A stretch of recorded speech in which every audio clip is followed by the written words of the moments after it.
Yep.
Live from the historic Globe Theater in downtown Los Angeles, let's get ready to battle!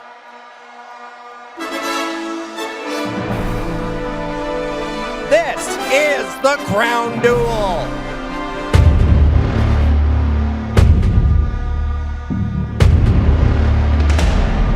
It's the most epic event in the history of gaming. Okay, that might be a stretch. Hundreds of thousands battled in the North American Open, and 16 rulers of the jewelers made it to the arena battle. They hung on through treacherous tornadoes, raged in machines through blistering blizzards. They got bombed, blasted, pulled over, and pancaked? How could you possibly pay attention with a mouthful of syrup and pancakes? 8 champions! A grand prize of $15,000.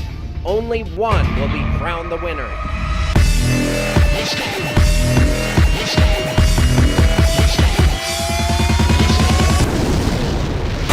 And it's happening right now.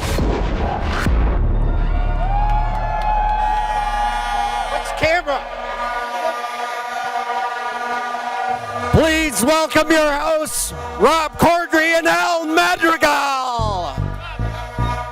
Welcome to the Crown Duel. I'm your host, Rob Corddry. I'm wearing a tuxedo. Let's do this. From the rulers of the duelers, now the Crown Duel's here. Come on, all you goblins, and grab your spears. We got P.E.K.K.A. and wizards and princes too, and we're putting on a show for you. Al, stop the music. Al, what are you doing, man? What? We're hosting the Crown Duel. I mean, this is like the Oscars and the Super Bowl combined. This is, yeah.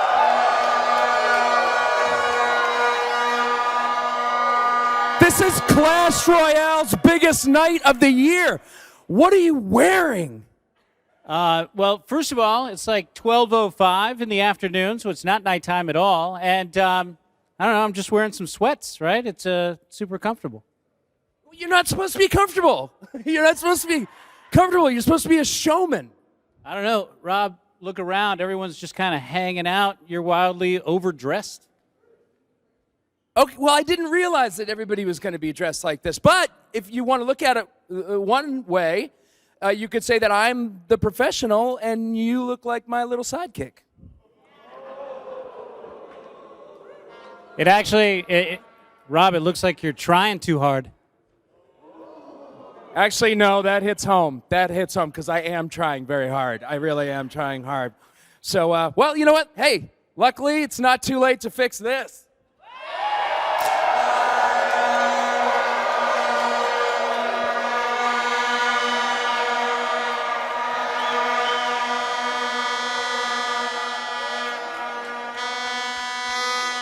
That's a good save.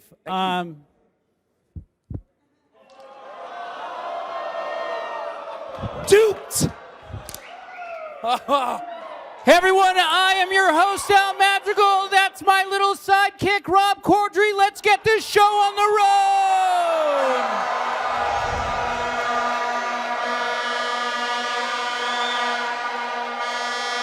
Welcome, Clashers and Clashettes. I'm the Rumham, joined by Clash with Ash. Nice shirt. Hey, thanks, man. Borrowed it from Galadon. And welcome to the millions and millions watching around the world. Hundreds of thousands across North America battled in the qualifier rounds. The 16 champions went on to compete in the ridiculous arena battles. Now, only 8 players remain.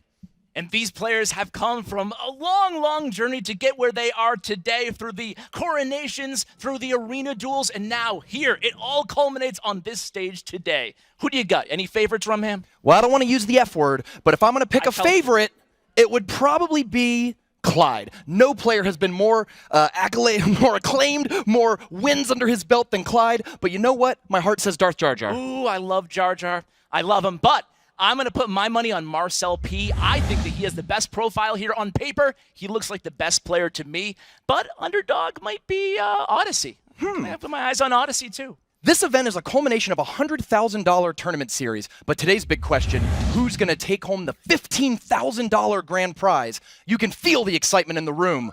The house is packed. That's right. The house is packed with diehard fans who are here to cheer on today's duelers and represent their favorite card. You can see the 8 different teams in the audience.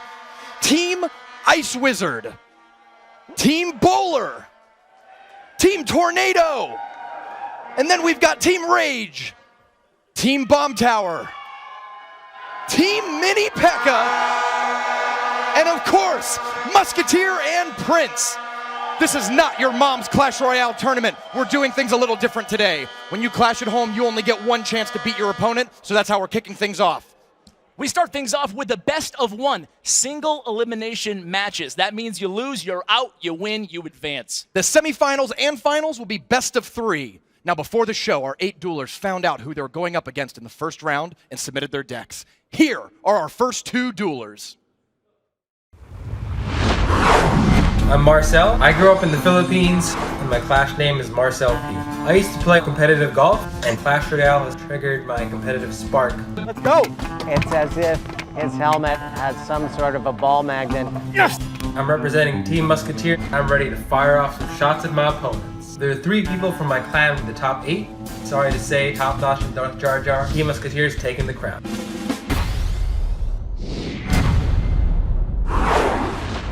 I'm Eric, Clash Royale named Backstab from Long Beach, California. I'm representing Team Prince and I'm going to lance my way to victory. I made it to the finals representing Hammer Esports. This is really important to me. This is a game I can make a living on. I'm trying to become a professional esports player. This guy will bleed for Clash Royale! I'm representing Team Prince and it's time for this prince to take his rightful place on the throne.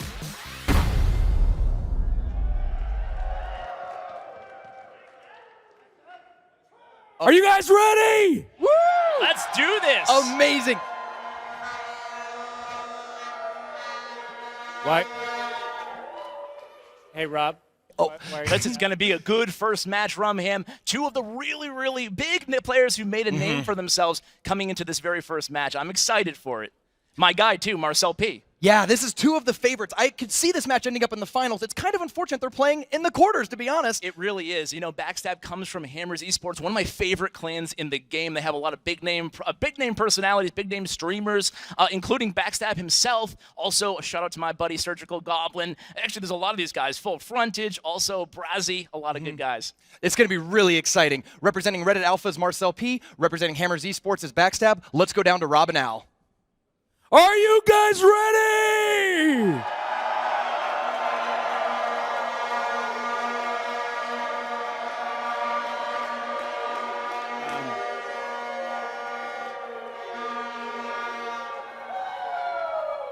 So, Rob, why are you shouting? I'm not shouting, Al, but thanks for asking. This is my hosting voice. You should get used to it. Representing Team Musketeer. He's a Google software engineer from Mountain View, California. And representing Team Prince, he's a student from Long Beach, California. Give it up for Marcel P. and Backstab.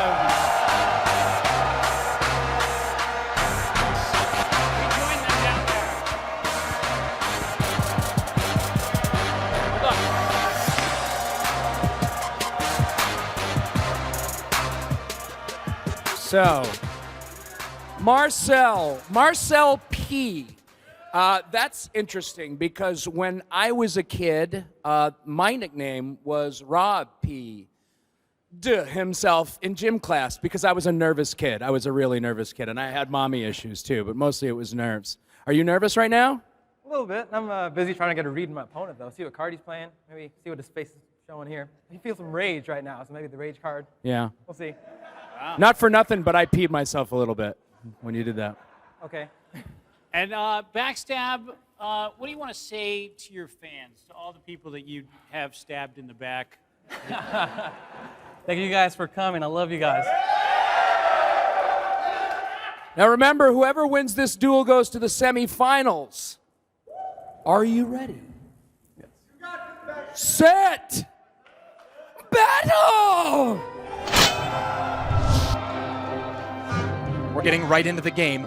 Backstab looks like he is sizing up his opponent. Marcel P. is unsure of what to play. Now remember, neither player knows what decks they're bringing. This is true, and this is a reminder, single elimination. So this Right. is it. Loser goes home. 3 minutes to determine your fate. Backstab in blue on, or in red on top, Marcel in blue along the bottom. And Marcel, you know, also from a really, really renowned clan, Reddit Alpha. A lot of Reddit Alpha contestants in this event. This is a pride for the King of California, as Backstab is an LA local, Marcel P. in the San Francisco Bay Area. Absolutely. And look at that, Elite Barbarians. I was going to ask you about this. Do you think we'll be seeing a lot of Elite Barbarians? Backstab answers early by saying yes. Barbs on Elite Barb. It's a duel of barbs at the river. And Elite Barbarian does get through there on that left tower. Marcel P takes about 500 damage. Look how fast. Oh, Graveyard cast on the right side. Graveyard is an incredible new legendary. It summons over 20 skeletons over the course of 10 seconds, and it's really hard to defend. It's become a favorite of pro players. And now that Backstab knows that he has the Graveyard, he has to be prepared for it. You have to use your minions. Oh, and Graveyard versus Graveyard. So far, they're playing nearly identical decks. Everyone's loving the Elite Barbarians and Graveyard so far. How about that? How about these decks? It's incredible, really. And you see that Marcel has the Archers, so does Backstab, also has Minions, Ice Golem, a lot of counters to the Graveyard here. So let's talk about counters to Graveyard. When you see your opponent has a Graveyard, you have to start holding cards that are good against Graveyard, because if you get caught without him, you're losing a tower. We're talking Archers, Guards, bowler, minions, minion horde, even the ice golem. Absolutely, and you got to be ready for the opponent. You know, I wouldn't be surprised if one of these guys was playing a free spell as well, something to combo off that Right. graveyard. You know, you have to be ready for it. That's the worst feeling in the world when you play a big expensive troop to counter a graveyard, then that And and boom. the tower gets frozen. So you have to play, you know, you have to hold on to your counters. You also have to be ready for those fireball or freeze that's going to come along with the graveyard. And again, the graveyard on the left. I really like the splitting of Elite Barbarians. Now, Elite Barbarians cost 6 and you get 2 of them, so that's like 3 elixir in each lane, and what he's doing is he's waiting for his opponent to commit elixir to one lane, and then he graveyards the opposite lane. That was very, very nice defense there by Backstab, and then he's going to come at him again in that left lane, doing some more damage to that left tower. The archers are doing what they can to clean up the skeletons, but the minions in the sky were shredding that tower. Over 1,000 damage has been done to Marcel P's left tower, and it is the weakest tower left in the game. And we are entering the 1 minute left, so the double elixir. And this is a real turning point in the game here, because now both players are going to start to play a little bit more aggressively. Yep, that's right. And here comes all the barbarians. The elite barbarians are being kept off the tower by the bowler. The bowler's knockback ability is incredibly valuable. Bowler, a huge, huge defensive card in the game right now, and Backstab using him very effectively. And look at this. Another graveyard?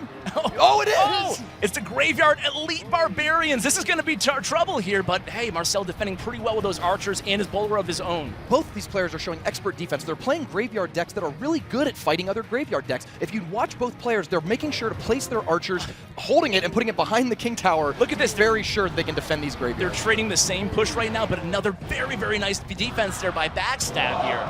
There are so many mind games in Clash Royale. You're going to have to not just prepare for what your opponent is showing you, but what you think they might do with their cards later on. And here we go again in the left lane. That tower's getting a little bit low there for Marcel. I'm surprised. We are in overtime now, which means that the next tower to go down, that's it. That's the end of the game. So there is no coming back from that. So every point of health matters so much on those towers. And both of these players, you can see, trying to get a read on their opponent. Oh, what a prediction by Marcel! What a prediction! That was insane. The barbs are connecting. This might be it. This might be it. No. Oh, wow. I thought he had him there. That was an amazing fireball there by Marcel. Very, very, very nice predictive move, and that's what Marcel is known for.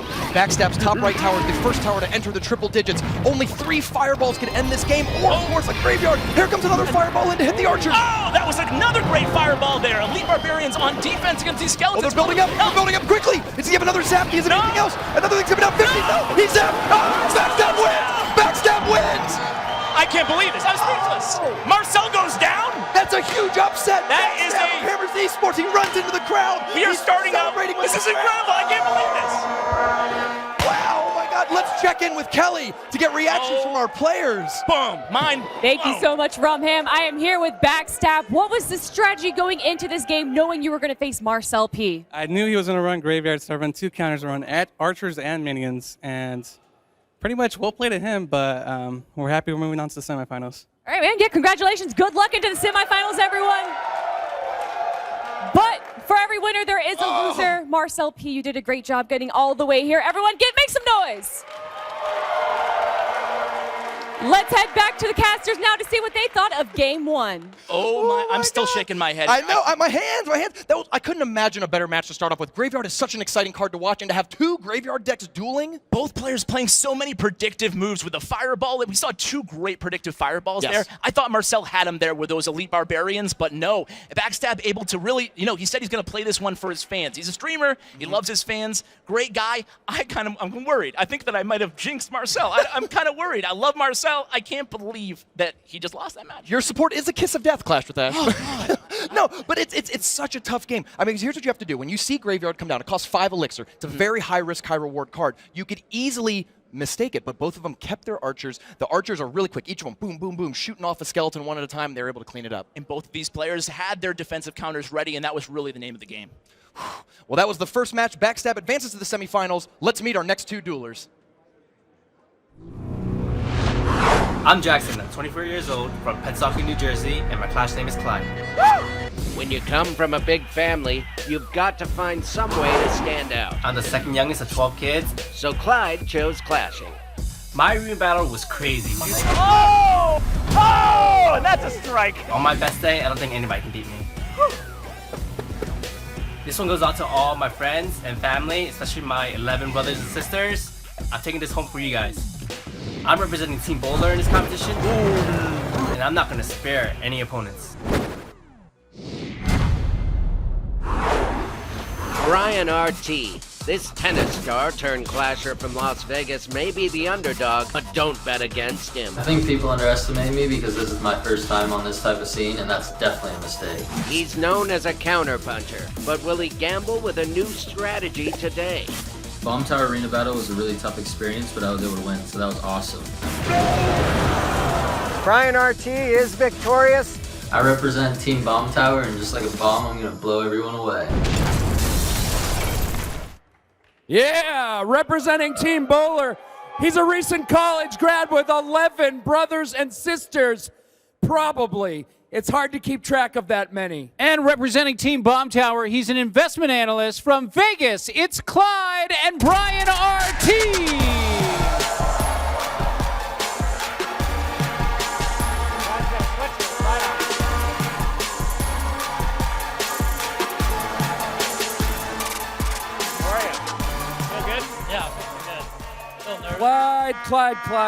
Clyde. I love your hoodie. Thank you. Man, I take it this is your girlfriend right here in the audience. Yes. Also, hi, Bonnie.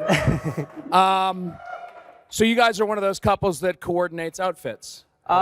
It's mostly just her picking my clothes out for me. I hear you. My wife and I are the same way, but it's mostly like when she's not home, I put her clothes on. So it's the same thing. And Brian RT, you're an investment analyst. That's incredible. Yep. What does that mean? Basically means I'm researching some stocks and looking into smart investments. Huh. All right, duelers, are you ready? Audience, are you ready?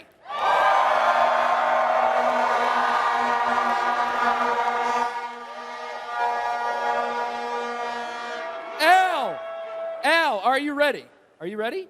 Actually, I'm thinking about my investment portfolio. Oh, okay. I'm sorry. Al's not ready, guys, so we got to wait for Al. Let's just wait a little bit for Al. Take your time. It's important.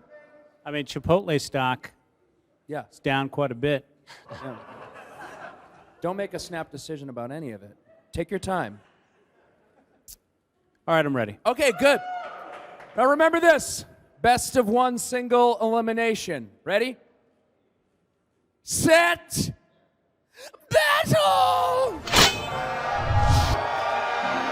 This matchup, we've got Brian RT in red at top, Clyde in blue on the bottom. This is the biggest underdog-overdog matchup, I think, of the quarterfinals. Brian RT has never been on stage like this. Clyde, maybe the most decorated clasher in the community.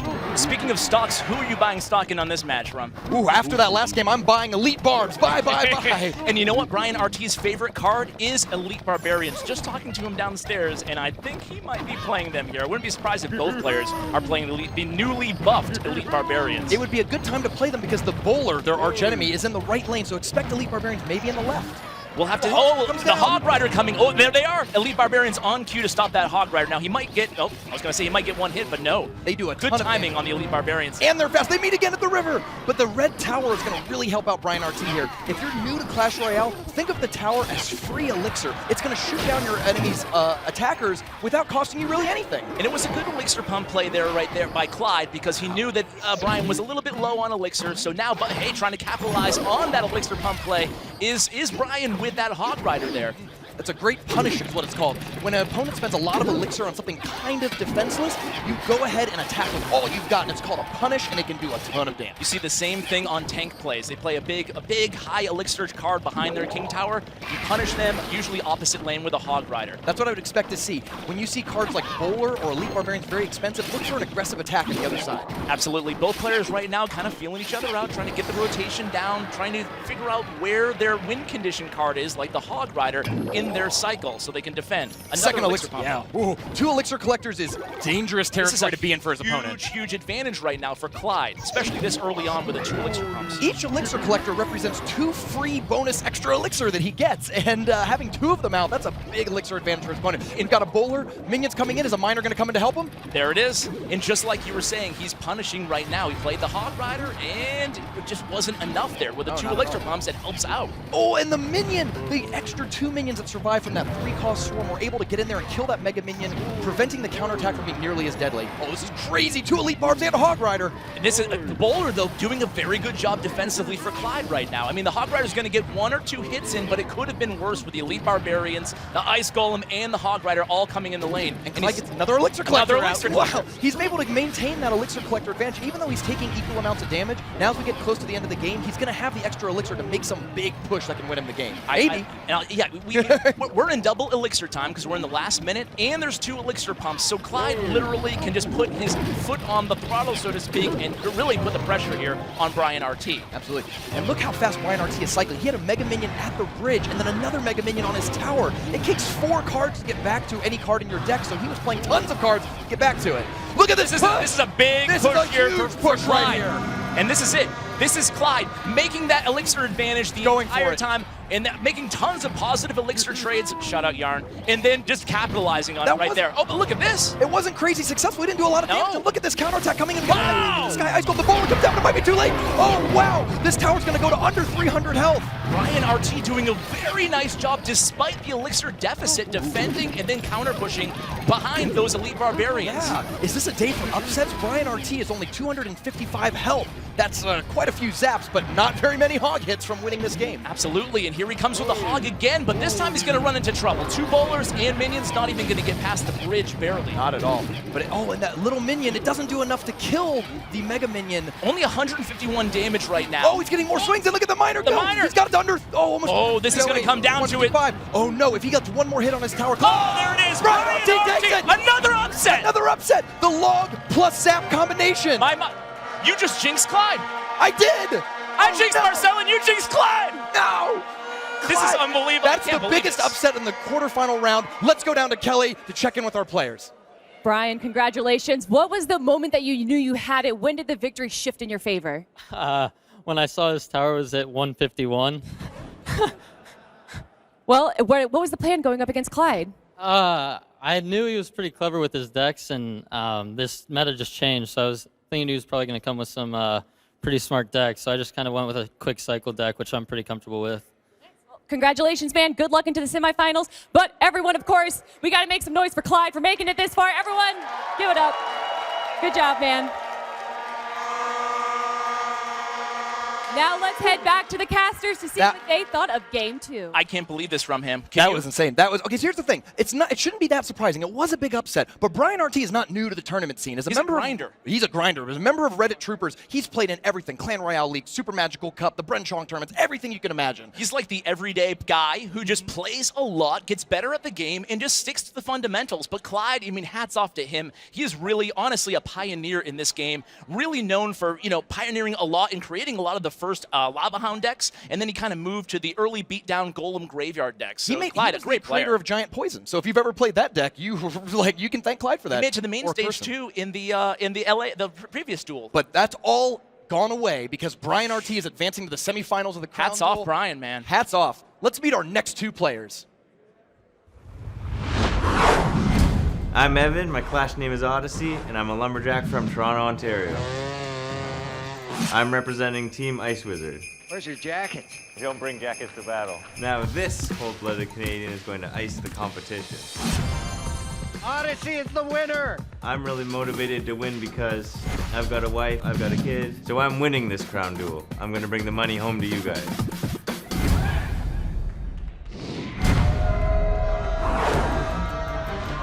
Darth JarJar. He's 18, but don't let his age fool you. I'm a freshman at the University of Virginia in the engineering school. I'm looking to study computer science. When I take down an opponent's tower, it makes me really excited. Kind of like the rush I get from playing another sport or running in a race. With the best clash stats in the top 8, he's the one to watch. He's deadly. He's destructive. And he's getting angry. And no one likes Darth JarJar when he's angry.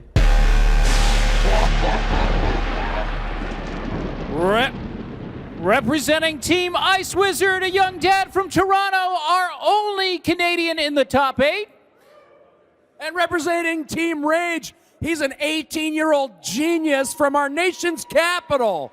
Please welcome Odyssey and Darth JarJar.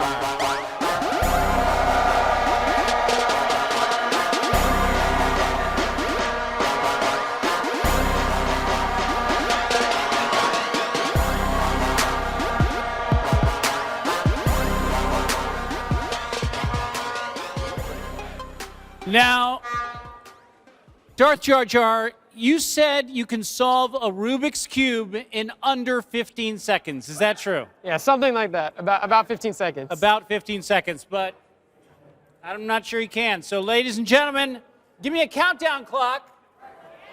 I have a Rubik's Cube. Let's see it, bro. We get the clock going?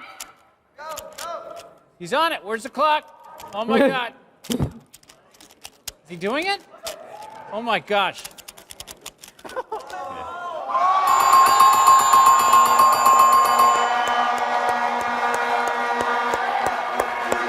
That's pretty good. That's pretty good.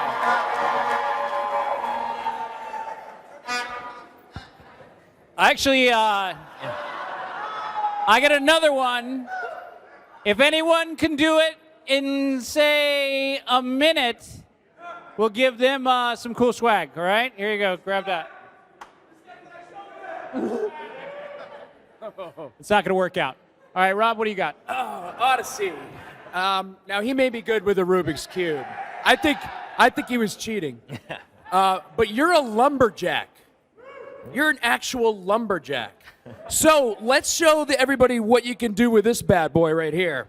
All right. Careful. Dude.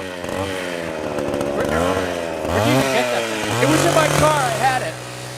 I have a bunch of them. Do you want one? Do you want a chainsaw? No, it's horrifying. Yeah, of course I want one. Okay. All right, how about we get the battle underway? Come on, let's go. Are you guys ready? Chainsaw bit. Oh. Set. Battle.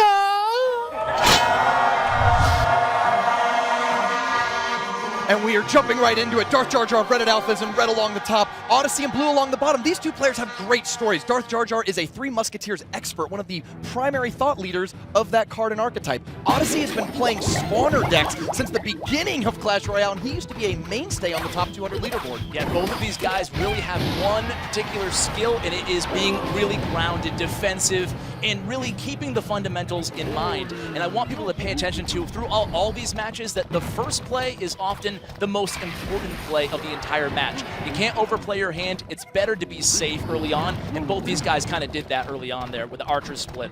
Darth JarJar doesn't want that furnace to build up. All those spawners can really hurt you, so he used the bowler in the same lane to fight the fire spirits. And once again, we see another graveyard coming out. Odyssey didn't have a great answer, has to do a defensive miner to pop up and fight him off. I'm starting to notice a theme here, Rumham. We're seeing a lot of elite barbarians and a lot of graveyards. A lot of miner, too. Absolutely. And look at this, poison. Interesting poison placement there.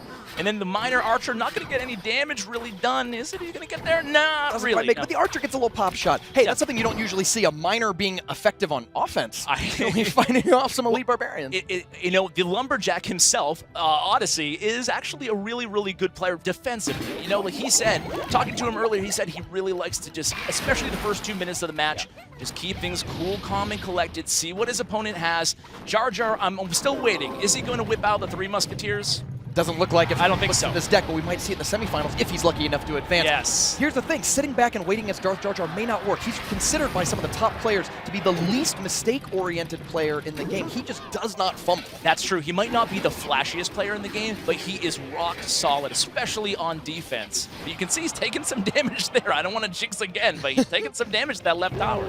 I think that was an amazing push by Odyssey with only, 9 elixir, a miner, and an ice golem and a poison. And look at that Mega Minion there, actually doing a lot of work with like 1 HP left. A good bowler placement there, and he's able to capitalize with that graveyard spell on Odyssey's tower there. Does it surprise you that a Lumberjack was playing the log in his deck? I am a little surprised. I don't know. I guess it's actually very apropos. In the Clash Royale lore, the log and Lumberjack are rivals, enemies. That is true. That is true. Well, I guess it does make sense then. And here it comes, a decent fireball there. Fireball, you know, won't kill elite barbarians, but it does a lot of damage. And then that log kind of finishes the job there. That elite barbarian's not going to get to either the furnace or the tower. The repeated fireballs on that furnace are really working down Odyssey's left tower. I would say he's probably taken about 700 damage on the tower just from fireballs. And look at that poison. That poison's actually doing a lot of damage. It also just saw a buff, so it's doing more damage than previously. What a fireball! No! Oh, Odyssey wins! Odyssey takes... 10 seconds left. 10 seconds, you're right. Easy, Ramen, easy. But I don't see how he can do it. Darth JarJar doesn't have the ability. No, take that back. The fireball hits it. One more. All right, ties it up. Look at this guy. He called it too early. Too early. Do you believe in miracles? We're going to reset here, guys, because both their towers are close to full health, and we're going into overtime. Still a lot of time left, Bromham. I was so scared after those last 2 games. You know what? You said your heart's with JarJar, and you proved it there because you had a little premature celebration, but it's okay. We're We've got 3 minutes of overtime, and all of overtime is done in the double elixir mode. So it's kind of like playing more than another complete game. So even though both towers are at full health, there's a lot of time and elixir to pull this off. I gotta say, I really like this deck here by Odyssey. It's not necessarily a meta deck at all. I mean, he has the Miner, the Furnace, a very interesting combination. Those elite barbs at the river kind of got hit by the bowler, and the enemy elite barbs, I guess Nice it ultimately lock there, worked though. out, but that was a lot of elixir on that defense. But this, oh no. This could be trouble here. A Oh, fireball Odyssey, coming. Fire, it's coming there back, it is. and it's gonna hit the archers. That Oh, the was a skeleton's gonna great, build up. that was a great fireball there, and look at the tower down to 472 hit points here. JarJar finding himself in a very, very good position at this point. Get this, 2 fireballs on that tower is gonna leave it with 4 health. This is what we call cycling to your spell, cycling to the fireball here. So all JarJar has to do is play defense, get to the fireball twice, and game over. That's what he's trying to do. He's gonna fireball And the that's furnace. Oh, and he's just gonna get a hit in. It looks like it might. It's the King Tower. Look at the King Tower. Look at the King Tower. Oh, JarJar might get 3 crown here on the other left Oh my side. God. Oh my. Can he get a fireball? Fireball. Can He he get a needs zap? that fireball. Oh, survived. Wow. He needs a fireball and a zap to win this game, and he almost got 3 crowned on the left side, and a miner's coming in. Okay, so Miner on the tower. Odyssey's doing everything he can. A nice poison there too. Is the poison going to be enough? He needs the fireball. He needs a zap.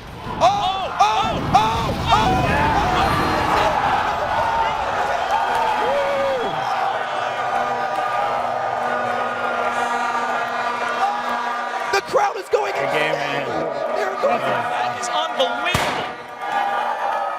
These matches are insane. That was incredible. Let's check in with Kelly to see how our players are. Kelly. Dude, Odyssey, when did you realize, just give it up, go for the King's Tower? Well, I was going to lose otherwise, so I just had to risk it, and it worked out. All right, man. Well, congratulations. Good luck into the semifinals. And, of course, everyone, give it up for Darth JarJar. Let's head back to the casters. Oh, these matches are insane, Clash with Us. These are some of the craziest matches I've ever seen in Clash I think Royale. some people might be a little angry at you over there, jinxing your buddy. Hey, so far, all 3 of our picks have been jinxed. That was so let's incredible. take a look at that awesome moment. Let's do it.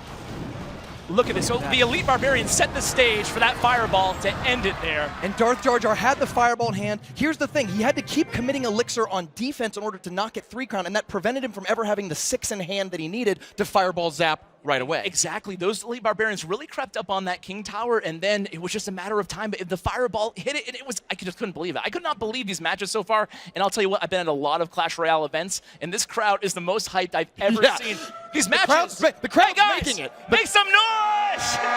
This is an awesome, insane event with all these matches, underdogs kind of everywhere. It's insane. And you know what? Hey, at least JarJar can solve a Rubik's Cube in 11 seconds. If this was a Rubik's Cube competition, he'd be in the It finals. would take me 11 hours, I think. All right. I cannot believe that we only have 1 more quarterfinal match left. Let's meet our final 2 duelers. My name's Ethan. My Clash Royale name's Topnotch. He faced his arch rival Colton in the Mini P.E.K.K.A. Challenge. Mini P.E.K.K.A.s are dueling at the river as tensions rise in this game. I'm a versatile player. People will just play what's strong. I like to bring things that are a little different. Wow, what a lightning. Now his goal is to be the king of the Clash Royale. The giant punches the tower and Topnotch wins in overtime. And he's got his sights set on the Crown Duel. Like the Mini P.E.K.K.A., I've got my eye on you. Just the one.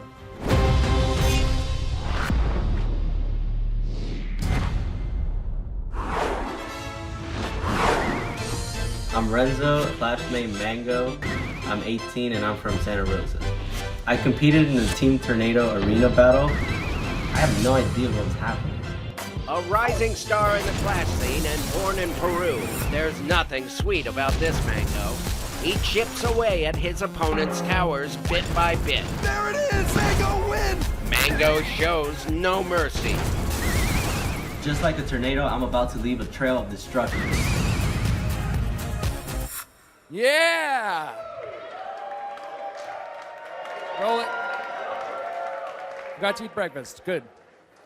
Representing Team Mini P.E.K.K.A., he's a full-time dueler who's been known to clash more than 35 times a day. And representing Team Tornado, he's from Santa Rosa, California, and his favorite place to clash is in the bathroom. Oh.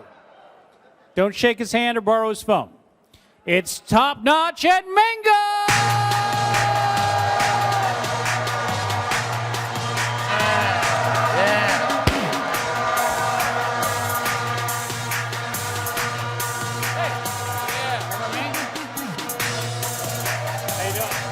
Good. So in the King's Cup, Topnotch actually defeated Mango, so this is Mango's chance at revenge. Oh, man. So he beat you. No, I beat him. You beat in the King's Cup. You beat him. Yeah. Well, this is an awkward moment, huh? Are you guys feeling that? How awkward this moment is? Right now? What are you thinking right now? I'm just focused on the game, just thinking about what I'm going to do, how I'm going to be playing. Oh, you don't sound like you're awkward at all. No, it doesn't feel very awkward. I'm feeling super awkward. Oh, really? Now, are you worried about getting a face full of icy cold mango? Right? Is that what's going to happen? No, that's not what's going to happen. All right, I can't wait any longer. Don't forget that this game is your one chance to make it to the semifinals. Let's get it going. Are you ready?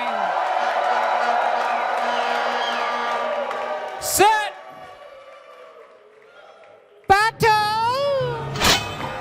This match is really going to be a matchup of deck styles and deck archetypes. Mango, a minor control player. Topnotch loves his X-Bow. We've seen in the first 3 quarterfinals, everyone's playing Elite Barbs and Bowler. I wonder if these two will change as well, or if they're going to stick to their favorite cards. Absolutely. And deck archetypes, Topnotch being a Siege player, a very, very well-known Siege player. I actually saw him playing a deck with both X-Bow and Mortar earlier. I wonder if he'll kind of switch things up, do something crazy like that. Some people can't get enough. No, look at this. Great play by Topnotch.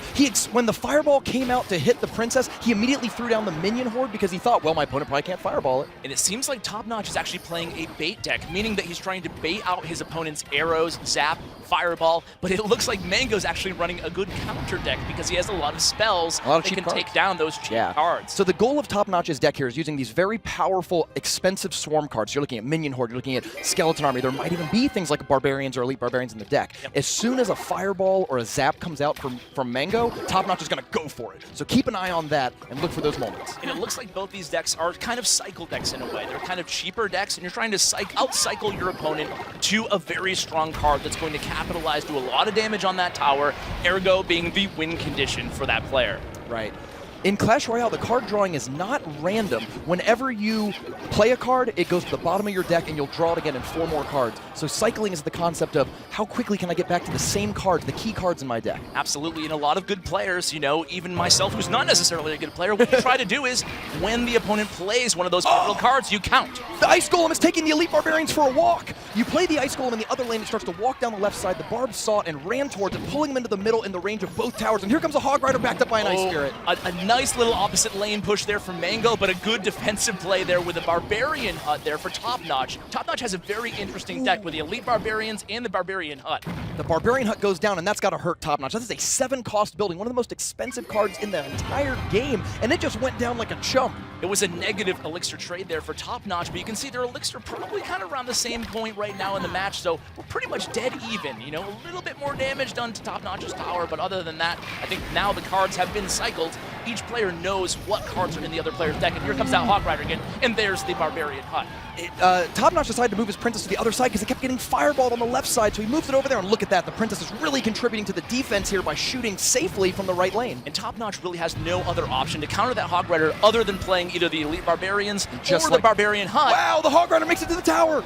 And it's going to get a few hits. 2 swings, and get third. No, it goes down before the third swing can happen. I'll tell you what, I'm shocked that Topnotch is not playing an Expo deck right now. I'm shocked. I can't believe it. He is known as one of the best Siege players. Here comes Elite Barbarians on the left. Oh, once again, the Ice Golem is going to take him for a little ride there. The Mega Minion in the sky is just chopping them up, and there's nothing good to kill it. And there's another Hog, and you can bet there's a Barbarian Hut, and a little bit too late on the Barbarian Hut, and that's going to be... Oh, too late. We saw a predictive Fireball, but it didn't quite work. The predictive Fireball was supposed to hit that Skeleton Army. It missed. It came just a little too early. If it would have killed those skeleton armies, I think this game would be Mango's already. But it's going to be Mango's. All he has to do, again, is rotate his cards, cycle his cards back to that fireball, take down that left tower, and it's going to be GG Mango. I can't believe this. But then again, a fireball's only going to take it down to 2 hit points left. So well, he has Zap. Barbarians could do it. Oh, here comes the Zap. He's going to win. It's going to be a combo. Oh, there it is. There it is.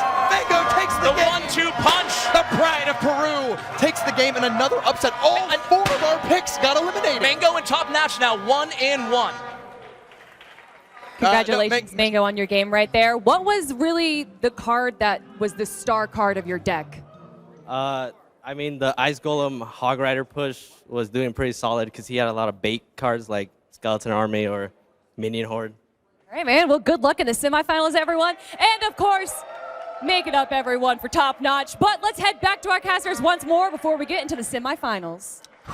This has been a wild single elimination round. It's crazy. Yeah, I mean, so many upsets, so many tight games. There was no blowouts, right? There was no, like, oh, I just crushed that guy. In that last game there, I think one of the key exchanges was that the princesses kept getting fireballed by the towers, which weakened them and set the stage for those Hog Riders to come in. And Mango was ready. Playing that Hog Rider every single time he knew that Topnotch either didn't have enough elixir to defend with the elite barbarians or the barbarian hut, and he was able to sneak that Hog Rider in there a couple times, really capitalize and punish him offensively. That's Let's take a look at the players who are going to the semifinals. 4 upsets. Let's take a look. We've got Odyssey against Mango, but first up, we'll have Backstab against Brian RT. All 4 of our picks are goofed up, so what do you think's going to happen now, Clash? I don't even know what to think anymore at this point. You know what? Oh, geez. I don't even know. I'm going to go with Backstab, I think. Backstab took down Marcel, my pick, so I'm going to go with Backstab. Odyssey's he's got mouths to feed. He's got a job. I'm rooting for Odyssey to take this one home. The only father here. That's true. Just a reminder, we are live, and it should come as no surprise that we are blowing up on social media. Rob and Al have been tracking the comments. Guys? Yes, we are, Mr. Ham. We're actually trending on Twitter right now. Let's see what people are saying. All right, this is at FitzPatMe tweets, what a great event. Wish I was there. Go Team Mini Pekka. Oh, that's so nice. That's really sweet. And this is one from at Golf Dudes, loving the Crown Duel, so many great decks. There have been a lot of great decks, some very impressive decks. I mean, I really can't get enough of these decks, guys. You do love decks. Yeah. And then at AnonEgghead88 says, at the Crown Duel, I could beat everyone here, plus the bald dude from Office Christmas Party sucks at hosting. Hashtag truthbomb. I hate that guy. I don't like him at all. Well, don't get worked up. I mean, some people are just trolls. No, but everyone here is pretty awesome. Trolls are creeps. I haven't seen one creep here. I mean, there is one creep. Oh, yeah. Hey, Fairbanks. Hey guys, what's up? How are you? Chris, are you trolling me on Twitter right now? No. Yes, I'm sorry. It's an addiction. Just put the phone down, buddy. It's okay. No, it's not okay. It won't be okay. You know what? You better run and hide, Fairbanks. Because the bald guy from Office Christmas Party in theaters now, by the way, is coming for you. No. This way. Rob, get back here. Oh, no. All right, Rumham, you better take over. Oh, he's beating me to death. No, Chris, no. Easy, guys, easy. No horseplay unless you're a prince. Blows in the audience.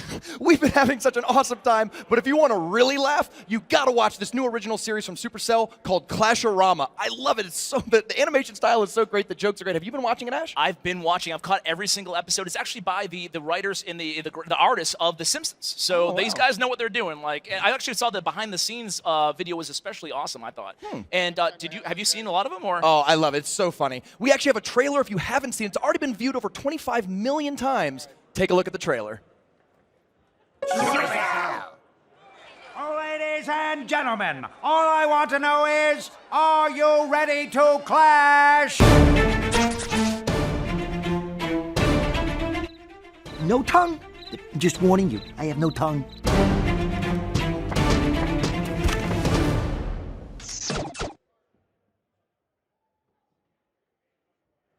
What's a barbarian without a...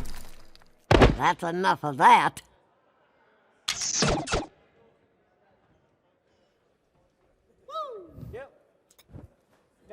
Clash Royale is constantly releasing new cards like Tornado, Elite Barbarian, and Clone. But since we got the call to host, we've been thinking of new cards we'd like to see in the game. That's right. So we're going to run some of our ideas past our guest YouTubers before we pitch the big mucky mucks at Supercell. You guys, you cool with that? You guys cool with that? All right. Cool. You should totally go with one of mine. Or mine. Yeah, or even better, you can go with one of mine. I'll go first. All right. So Clash Royale already has a tornado, right? But honestly, who's afraid of tornadoes? A lot of people in the Midwest, they've ruined a lot of lives. Wouldn't a tornado be even more awesome if it had sharks in it? I mean, nobody's ever thought of that before. You know? Tornado full of sharks. I just made that up right now, and I'm calling it... You're going to call it Sharknado? No, actually, I was going to go with Tornadark, but Sharknado, I guess works. I workshopped mine for a long time. How'd you come up with that so quickly? It's a gift. Okay, my turn. I like bowling. There's a bowler. I like going on daily hot air balloon rides. There's a hot air balloon. So I thought, what else do I like? Napping. And I'm calling this the California King. Now, it sounds royal, and those goblins will feel fresher than ever after that power nap, I promise. All right, or it seems pretty stupid to me. My turn. Okay, this is your mom's friend Pam. All right, she lives next door, and when Pam shows up, she makes your opponent's cards just turn around and run back into their castles and lock the doors because Pam sucks. It's a pretty specific card. I didn't steal your Victoria's Secrets catalog, Pam. Stop trying to get me in trouble with your mom. All right, you really need to work that out. All right, my turn. This is a glass of orange juice wearing sunglasses. And you play it with your toothpaste card, and your opponent's going to be like, oh, gross. There isn't even a toothpaste card. Oh, and his catchphrase, right? When he crosses the bridge, he yells, it's pulp time, and he shoots out deadly acid out of his orange butt. So wait, okay, so this glass of orange juice has a butt? Yeah, it's pulp time. Ouch! See? Have you been carrying that around the whole show to throw at me? All week. All right. Why else would I carry an orange around? It's your turn. Okay, well, I got one more. You're going to like this, I think.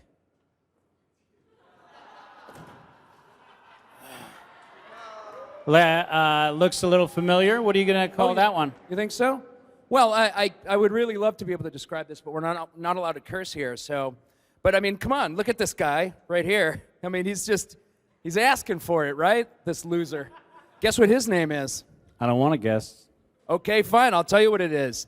I call it the big dump. Whoa, Rob, you clash your mother with that mouth? Come on, it's a family show.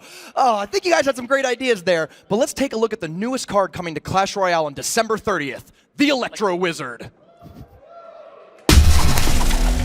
Introducing Electro Wizard!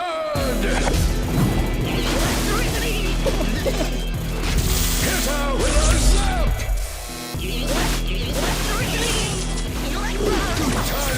Two-timing! Two-timing! Electrifying! Electro! Unlock the Electro Wizard! What a shocking video, Ash.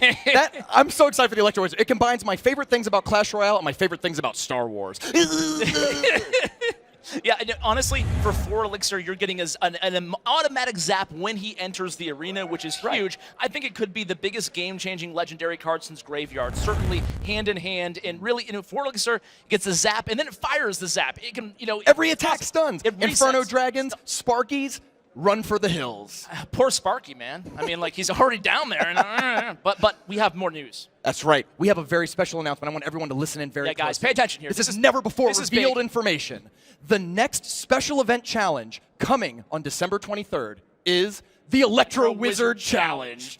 You're going to get to play with the Electro Wizard a week before it comes out. You get a free entry just like all the other special challenges. You have to build your own deck, except you're going to have access to every single card in the game at Tournament Clap, including the Electro Wizard! You'll get to play with them for a week before he releases, but that's not the best part. It pays out like a grand challenge, so your free entry is going to be worth a lot, and if you make a 12-win run, you get a free Electro Wizard. So essentially, you heard it right, guys. If you get 12 wins in this new Electro Wizard Challenge, you get the Electro Wizard card, and you can get more than one. You can do it multiple times to get a level 2, level 3, level 4, 5 Electro Wizard. Before the card's even released, you can actually have like a level 3 Electro Wizard if you're, winning tons of these challenges. I think this could be this is awesome. I wish they would do this to every new legendary card. Yeah. Especially it gives free-to-play players actually a chance to get these legendary cards easier, and I just can't wait for it. It's going to be the coolest challenge we've ever had. It's coming out December 23rd, a week before the Electro Wizard launch, and you can check out some sneak peeks of it on the early days on some of your favorite YouTube channels. You could check it out, for example, on Clash with Ash's YouTube channel. Or the Rumham. Maybe, youtube.com/c/the-rumham, just anything you want to do. Or /Clash with Ash 1, maybe. Oh, yeah, I don't know.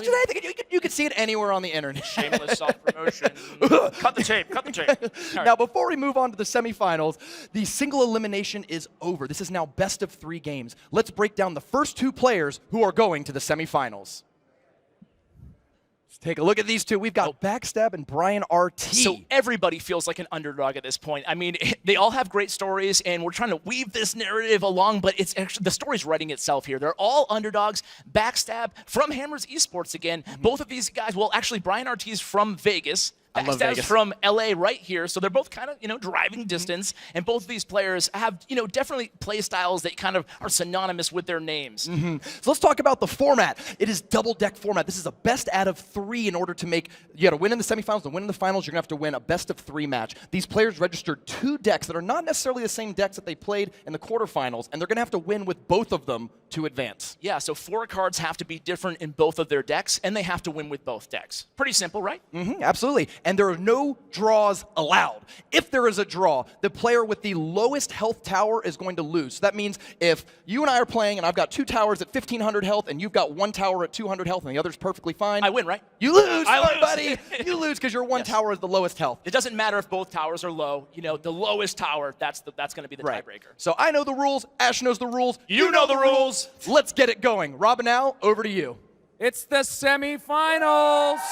I'm surrounded by Backstab's biggest fans, representing Team Prince. Al, Al.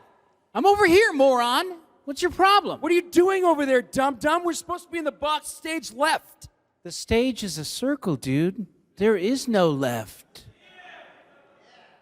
Oh, wow. Whoa, man. The stage is a circle, man. I mean, think about that for a minute. There's no left. What does this all mean? It means it's time to give it up for Backstab!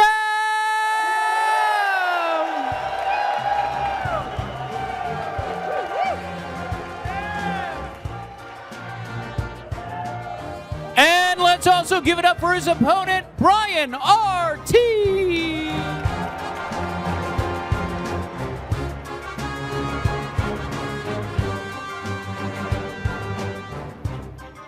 Welcome to the semifinals, ladies and gentlemen. Are you ready? Set. Battle. Here we go. Game 1 of this series. We've got Brian RT in the top in red and Backstab on the bottom in blue. Backstab punched his ticket to this event with a Royal Giant deck and Brian RT with a Giant deck. These big boys are going to be fighting. Absolutely. It'll be interesting to see what 2 decks these players choose. They have to pre-submit 2 decks, 4 cards different each, and you can see that starting out with the bowler is Backstab. Bowler been a really staple of all these decks here, and an aggressive move opposite lane there by Brian RT playing that hog, kind of getting a feel for what cards the opponent has to counter their pushes with. It would not surprise me if we saw the same graveyard Elite Barbarians like we saw in the quarterfinals, because of course that's what got them here. Absolutely, and these Elite Barbarians, and like essentially every deck. Can Right. we say We're OP doing maybe, or I don't know. I think we gotta give it time for people to adapt to this. Think about this. These cards were changed on Thursday. It's so recent, and here they are now. Well, one card that was buffed that we haven't seen yet is Tornado. Do you think anybody's going to use Tornado? I think Tornado has a lot of good use cases, but I'm not sure if it's going to go well right now, simply because the Elite Barbarians have so much health that pulling them away isn't enough.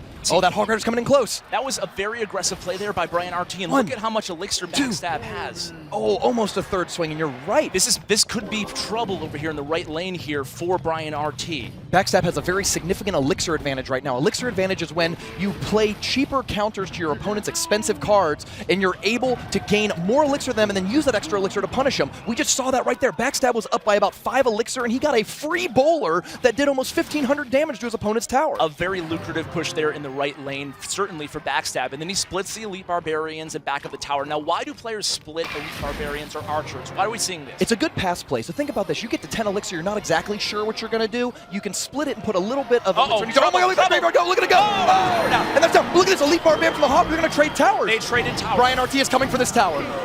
And we're going to see a 3 crown? No, maybe not enough for a 3 crown, but I don't know. That Barb and the Hog could do a lot there on the bottom. Backstab's tower is danger. How much damage an Elite Barbarian can do on a King Tower. You have to defend there, and it was pretty much a trading of towers there. Crazy situation both players find themselves in. It's actually better to go for the 3 crown than the win because both King Towers are more fragile than the surviving Crown Towers. But there is advantages of going to the Crown Tower. I mean, it's a really subtle play. What would you do in this situation? Ooh, well, we see that Brian RT is going in with the ice. Oh, wow, he's going. The Hog Rider slips by unhurt. 1 swing. Another 2 swings, 3 swings.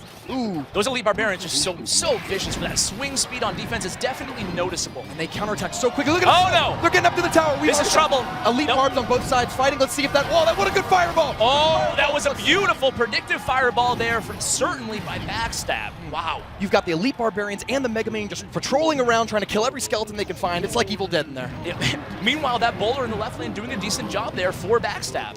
Bowler seems to be one of the most popular cards at defending against Hog Riders and Elite Barbarians. Ooh, and there we go, 5 seconds till overtime. You can hear the crowd counting down. Yep, and here Elite Barbarian is played in the left lane. You got to check that fast, and he does. It's going to be a mirror trade, but as you were saying earlier, if you have the Elite Barbarians on your side of the arena, the tower's doing work for you. That's huge in this game. Take advantage of your tower doing damage. It will give you a Elixir advantage. And it's going to be really difficult for both of these decks to have a strong push because now the King Tower is activated. Once the King Tower takes any damage or you lose a Crown Tower, it'll start fighting with you. And look at that, now you have 2 towers shooting those Hog Riders and Elite Barbarians when they get close. I kind of like Backstab at this point. Ooh. That was a smart. We're in overtime. The very next tower to go down is going to determine the winner. Absolutely, and I like Backstab's deck in this position because he has the bowler, and the bowler in the current meta just such a versatile defensive card against really any kind of deck archetype. We've seen this a bunch too. People are using their bowler as a big fat health thing to distract Mega Minions so that smaller troops can pick it off, archers, minions, etc. Yeah, not only does it do a lot of damage and pushback, but it also buys you time to put more defensive cards on your side of the arena. 1 minute into overtime and both players are really doing work. All these towers are really fragile. Any of them that could go down. It's hard to predict where this game could end. Why did Brian RT play that Hog over there? He was sitting at full Elixir against the King Tower. It was kind of an aggressive move, but when you have full Elixir, sometimes you just got to play something. Wow, look at this parade of bowlers. A bowler parade. This is going to be trouble here. You better believe your graveyard's coming down soon. And let's not call it like we did last time, because a 3 crowd can always show up. But the Elite Barbarians come to assist their bowler buddies. And here comes the grave. There it is. The graveyard is played. But now once again, the Mega Minion has just been ruling this duel. This is going to be it. It's swarming in. I don't know. Ooh, that's 667. Okay, so the Ice Golem is actually a really, really powerful card. For 2 Elixir, it not only is a good offensive combination, especially with the Hog Rider, but defensively, it's going to first distract, and then it's going to blow up and kill those skeletons. Things are going to change now. With Backstab having that tower down to be so low, he could actually, anything that's played near Brian RT's King Tower can be a good fireball simply because you're doing so much damage to a near-dead tower. Absolutely, and with only 600 HP left on Brian's tower, and the fact that Backstab has Fireball, this could spell trouble. Is it going to be a left of the King Tower? Is it left of the minions are on there? SPG. Backstab takes nice game 1. Backstab. Finally, I called one right. All right. Finally. That is game 1 of the series. Goes to Backstab. Backstab, certainly very, very nice play there. Let's go down to Kelly, who's on the floor with Galadon and BBXH for reactions. Thank you so much, Rumham. That's right, everyone. Joining me right now is BBXH and Galadon. Guys, give it up for them. No?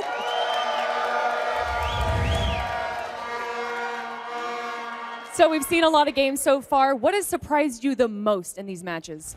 I think what has surprised me the most is the cards that we've seen, I think, almost in every single deck, if not in all decks, were the Elite Barbarians. And nobody used them until they just got their buff on the 15th with the most recent update. So I think that surprised me the most, especially we've seen a lot of bowlers as well, which that was another card. Nobody used it that much until it got a buff. So it's interesting that a lot of people are using them. Now, Galadon, is there a card that you haven't seen that you wish to see more of?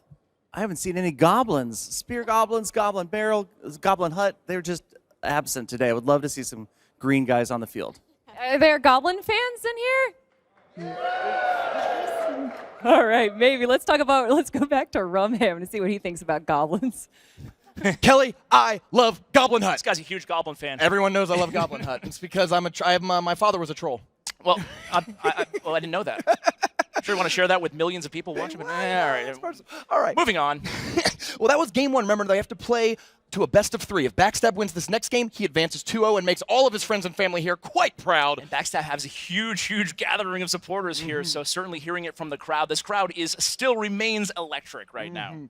But Brian RT knows that when you invest, you're playing the long game, so he's got to win these next 2 in order to come back and win this match, advancing to the finals and playing for that $15,000 grand prize. Absolutely, and if anybody can do it, it's Brian RT. He's a grinder. He's a battler. The for blue sure. collar, buddy, the He's everyman. The blue collar everyman. I'm sure a lot of people are pulling for him. He was the underdog, and he's made it this far. I think he probably can tie this up here. Well, let's see. We're going into our games right now, starting any minute.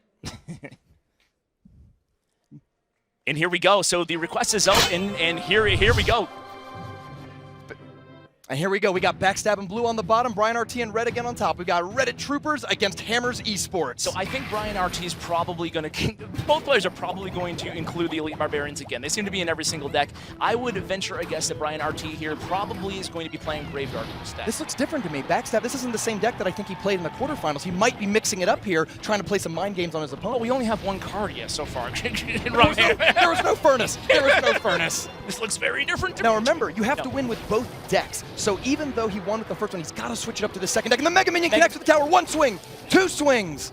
And that's why you play things very safe to start out a match. He played that Mega Minion early, and then he was able to capitalize. He got all the way to the tower using that Graveyard as a distraction. Will this be a Royal Giant deck, Backstab? You got here, you won your Coronation Day on the back of 2 Royal Giant decks. I'll tell you what, it looks a lot like a Royal Giant. It doesn't, doesn't it? I'm excited. You see those first, and there's the Mega Minion. You can almost script this. I think it's going to be Royal Giant. I think you kind of nailed it there. And the Furnace on both decks here. Oh! Regular Giant. And you are wrong, and so am I. As usual.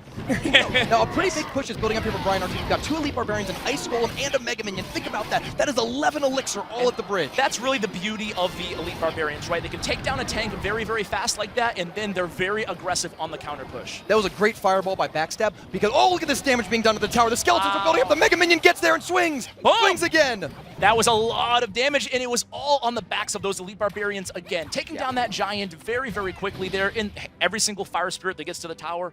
Another chip damage. I was going to say that fireball was good for Backstab because he removed the tank from the graveyard. It sort of allowed it to, okay, now the tower can actually shoot down the skeletons one at a time. But what happened was that low health Mega Minion was able to slowly troll up on the tower and take it down. Yeah, Backstab right now, a little bit more Elixir, but he doesn't have the Furnace on the board here. He plays the Giant, a pretty aggressive move considering he was at the Elixir disadvantage and starts out with that tank. And he knows that Brian RT has the Elite Barbarians. Oh no, a critical misplay. The Archers went in front of the Giant, so now they're going to get shot by the tower, and they let a Fire Spirit hit him. And Brian RT is known for this, capitalizing on mistakes that his opponent makes, and he's doing that in this match right here. Fireballs coming at the same time for both players. They're trying to weaken each other's pushes, and I don't think that Elite Barbarian's going to make it, but I bet you those Fire Spirits behind do. And now Backstab's forced to play something to stop that Mega Minion again, just continually have to devote some of his Elixir to stopping those counter pushes. Double Furnace all the way across the field. Backstab decides to switch lanes, and that's actually a smart move. Sometimes if things just aren't working, you just switch lanes, and that's what he's doing there. That Ice Golem draws the Archer's attention, not letting the Mega Minion get shot.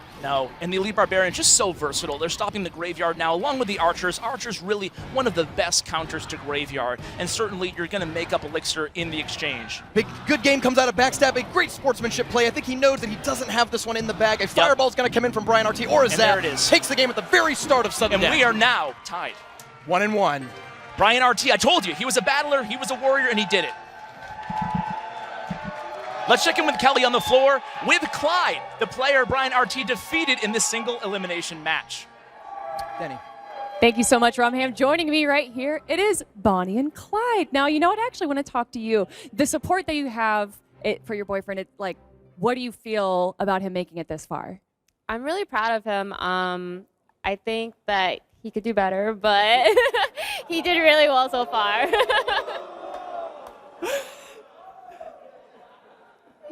Now, the games that are going on and everything, are you having a lot of fun seeing this tournament all the way from the qualifiers to the Crown Duel? This whole experience, how has it been for you? It's really nice. It's nice to see like there's so many people involved in it and like all the things that like happens. It's just really a cool experience. Yeah, you guys want to see more of these tournaments? Me too. Well, let's head back to Rumham and the casters for the final game of the first semifinals. I wouldn't have it any other way. Tied 1-1 here between Brian RT and Backstab. The tension is building, and I'm super excited. By the way, what a cute couple, huh? Clyde and his GF. Love those guys. I know. A fiance, right? I believe so. I got my girlfriend here. I hope she's not getting too many ideas. No, I'm kidding. I love you very much. The ladies love rum. That's what they say. Just one. So we're going into game 3. Now, here's what's critical. Brian RT has a secret deck, right? He has to switch decks, but Backstab doesn't know what it is, whereas Brian RT knows what Backstab is going to play. And going into a match like this, what do you do? Do you go with your strongest deck first, or do you save that for your second match? I think you got to go in strong. Nobody likes to be down 1-0. I think the important thing, though, is that using the double deck format to come up with 2 strong decks that you know all the different matchups for and trying to outplay your opponent from different angles. Yeah, I would build my deck defensively first, try to get the counters to the popular cards, and then choose my win condition and kind of build around that for the additional 4 cards. Okay, our players are ready, and this is it, the deciding game 3. The winner moves on to the finals and is one step closer to that $15,000 US dollar legal tender grand prize. It's the semifinals. Battle number 3. Ready, set, let's do it! Battle! Let's do it! Whew. Brian RT in red at the top. Backstab in blue at the bottom again, and they give the sportsmanship the thumbs up and the good luck. Absolutely. Both of these guys, great guys. You couldn't ask for better competitive elements and better sportsmen in this match. Better representatives of the Clash community. Absolutely. Both really stand-up guys. I'm super excited for both of these guys. So no matter who wins here, I think the crowd, the viewers are going to be very happy. This. And look at this. Pop. That's the Ice Golem we were talking about. Ice Golem pops, and all the skeletons go bye-bye. Right. A great counter to Skeleton Army, as well as Graveyard. Yeah, and it's one of the few ways you can actually defeat Skeleton Army for less elixir. Skeleton Army, not very expensive, only costs 3. But for 2, either a Zap or an Ice Golem can take out all of them. It's a great positive elixir trade. And then Brian RT, again, starts out pretty aggressively, but it's kind of a, when you see that hog played right in the beginning of a match, it's not necessarily to get a lot of damage. Again, it's kind of trying to read your opponent. Yeah. What are their counters? What are they playing? And that's going to be valuable information later on. And look at this. It's worth spending elixir for the information, I think. I agree, especially if you have the right starting hand. Yeah, here we go. So we did the Graveyard, and once again, Brian RT knows this is a Graveyard deck. Know he's got to play around this. Did we see Graveyard in the first game? I think we did. We saw it out of Brian RT. Yes. There's been Graveyard in both games, and now it's here again, and it looks like only Backstab's playing it here. Brian RT, kind of with a standard Hog Rider deck, of course, adding in the Elite Barbarians. I mean, would you expect anything different? Right. Actually, has Elite Barbarians been in every single deck? Backstab has 2 cards left. Maybe one of them Elite Barbs. I think they've been in every single deck so far. Maybe not the bait deck earlier. I don't know. The bait deck? I'm thrilled at least to see them. They're such a cool addition to the game. They're fast moving. They're powerful. They do a lot of damage. It's been a great change from the more defensive gameplay that we've seen in recent months. Now it's back to offense, offense, offense. Yes, I love it. They're different, and you have to be on your toes. You have to be ready to defend against them. They swing fast and they move fast.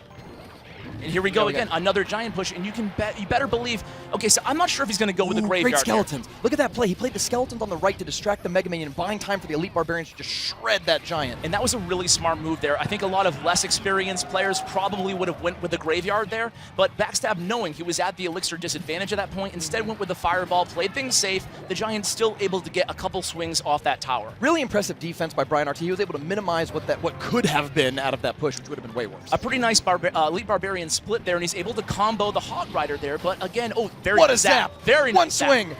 Oh, the Hog Rider's getting closer. He's gonna how many swings? At least one swing on the tower. Yeah, but again, just not enough there. It feels like Backstab has a lot of defensive answers to everything Brian RT is playing right now. And there it is. That was the aggressive graveyard we were looking for there. And Elite Barbarians is going to be a pretty good counter along with the Ice Golem, but there's the combo, the Fireball again. And look at this damage. The Skeletons overwhelm the Elite Barbarians and get a ton of damage on the tower. That was a really, really smart play there by Backstab because he got rid of the Elite Barbarians, also did a lot of damage to the tower. Ooh, the crowd's chanting. They're excited to go into overtime. 706 health left on Brian RT's tower. Backstab's sitting pretty with full health on both, or mostly full health. And well, Brian RT is a very experienced Hog player, and you can tell because every single time he plays the Hogs, it comes along with a predictive combo, whether it be the Log or the Fireball. What a Fireball Zap combination. 6 Elixir decimates that push.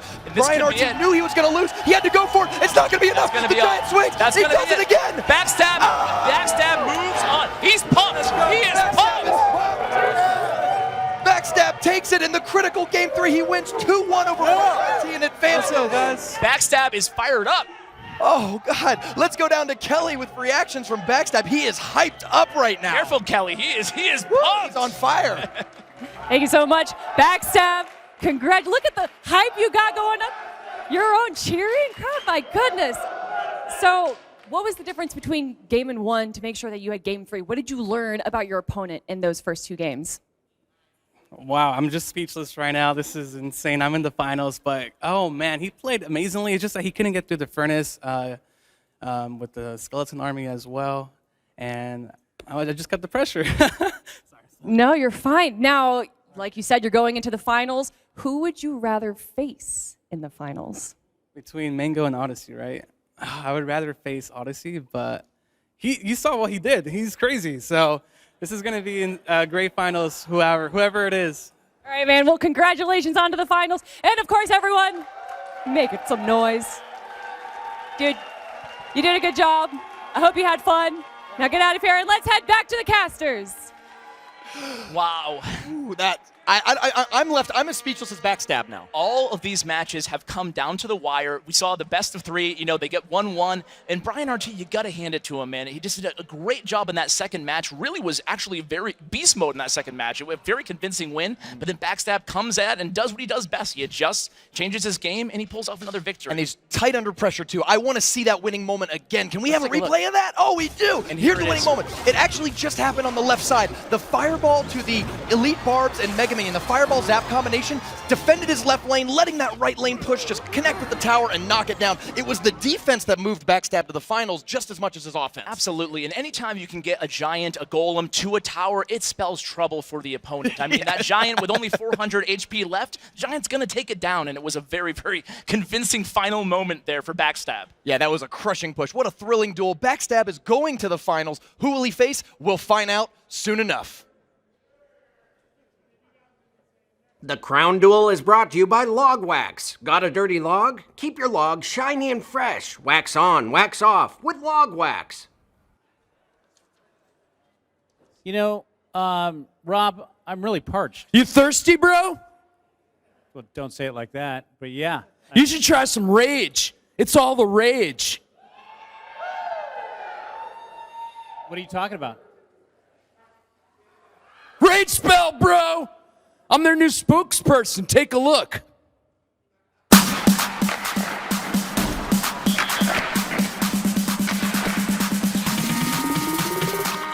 Rage spell.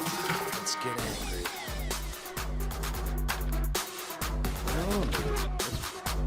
It's really good. It's really delicious. How am I supposed to get angry if the rage spell is really delicious? It doesn't work that.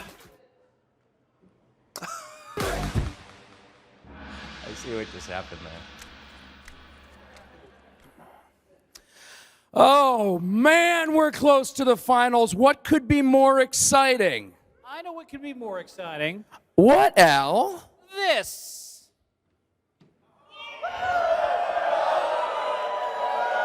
Who wants a t-shirt? You want a t-shirt over there? Ah! Well, you billed that as being really exciting, but you had 2 t-shirts that kind of flopped out into the crowd. You know, I just happen to have this. And look at me. I'm just using my arms. I'm using my arms.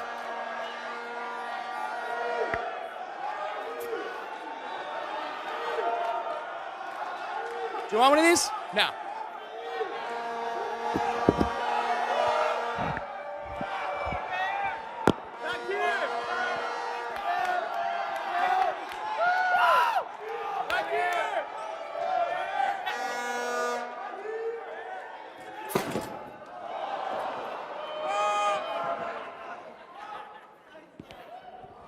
That was exciting. All right, now give it up for Odyssey.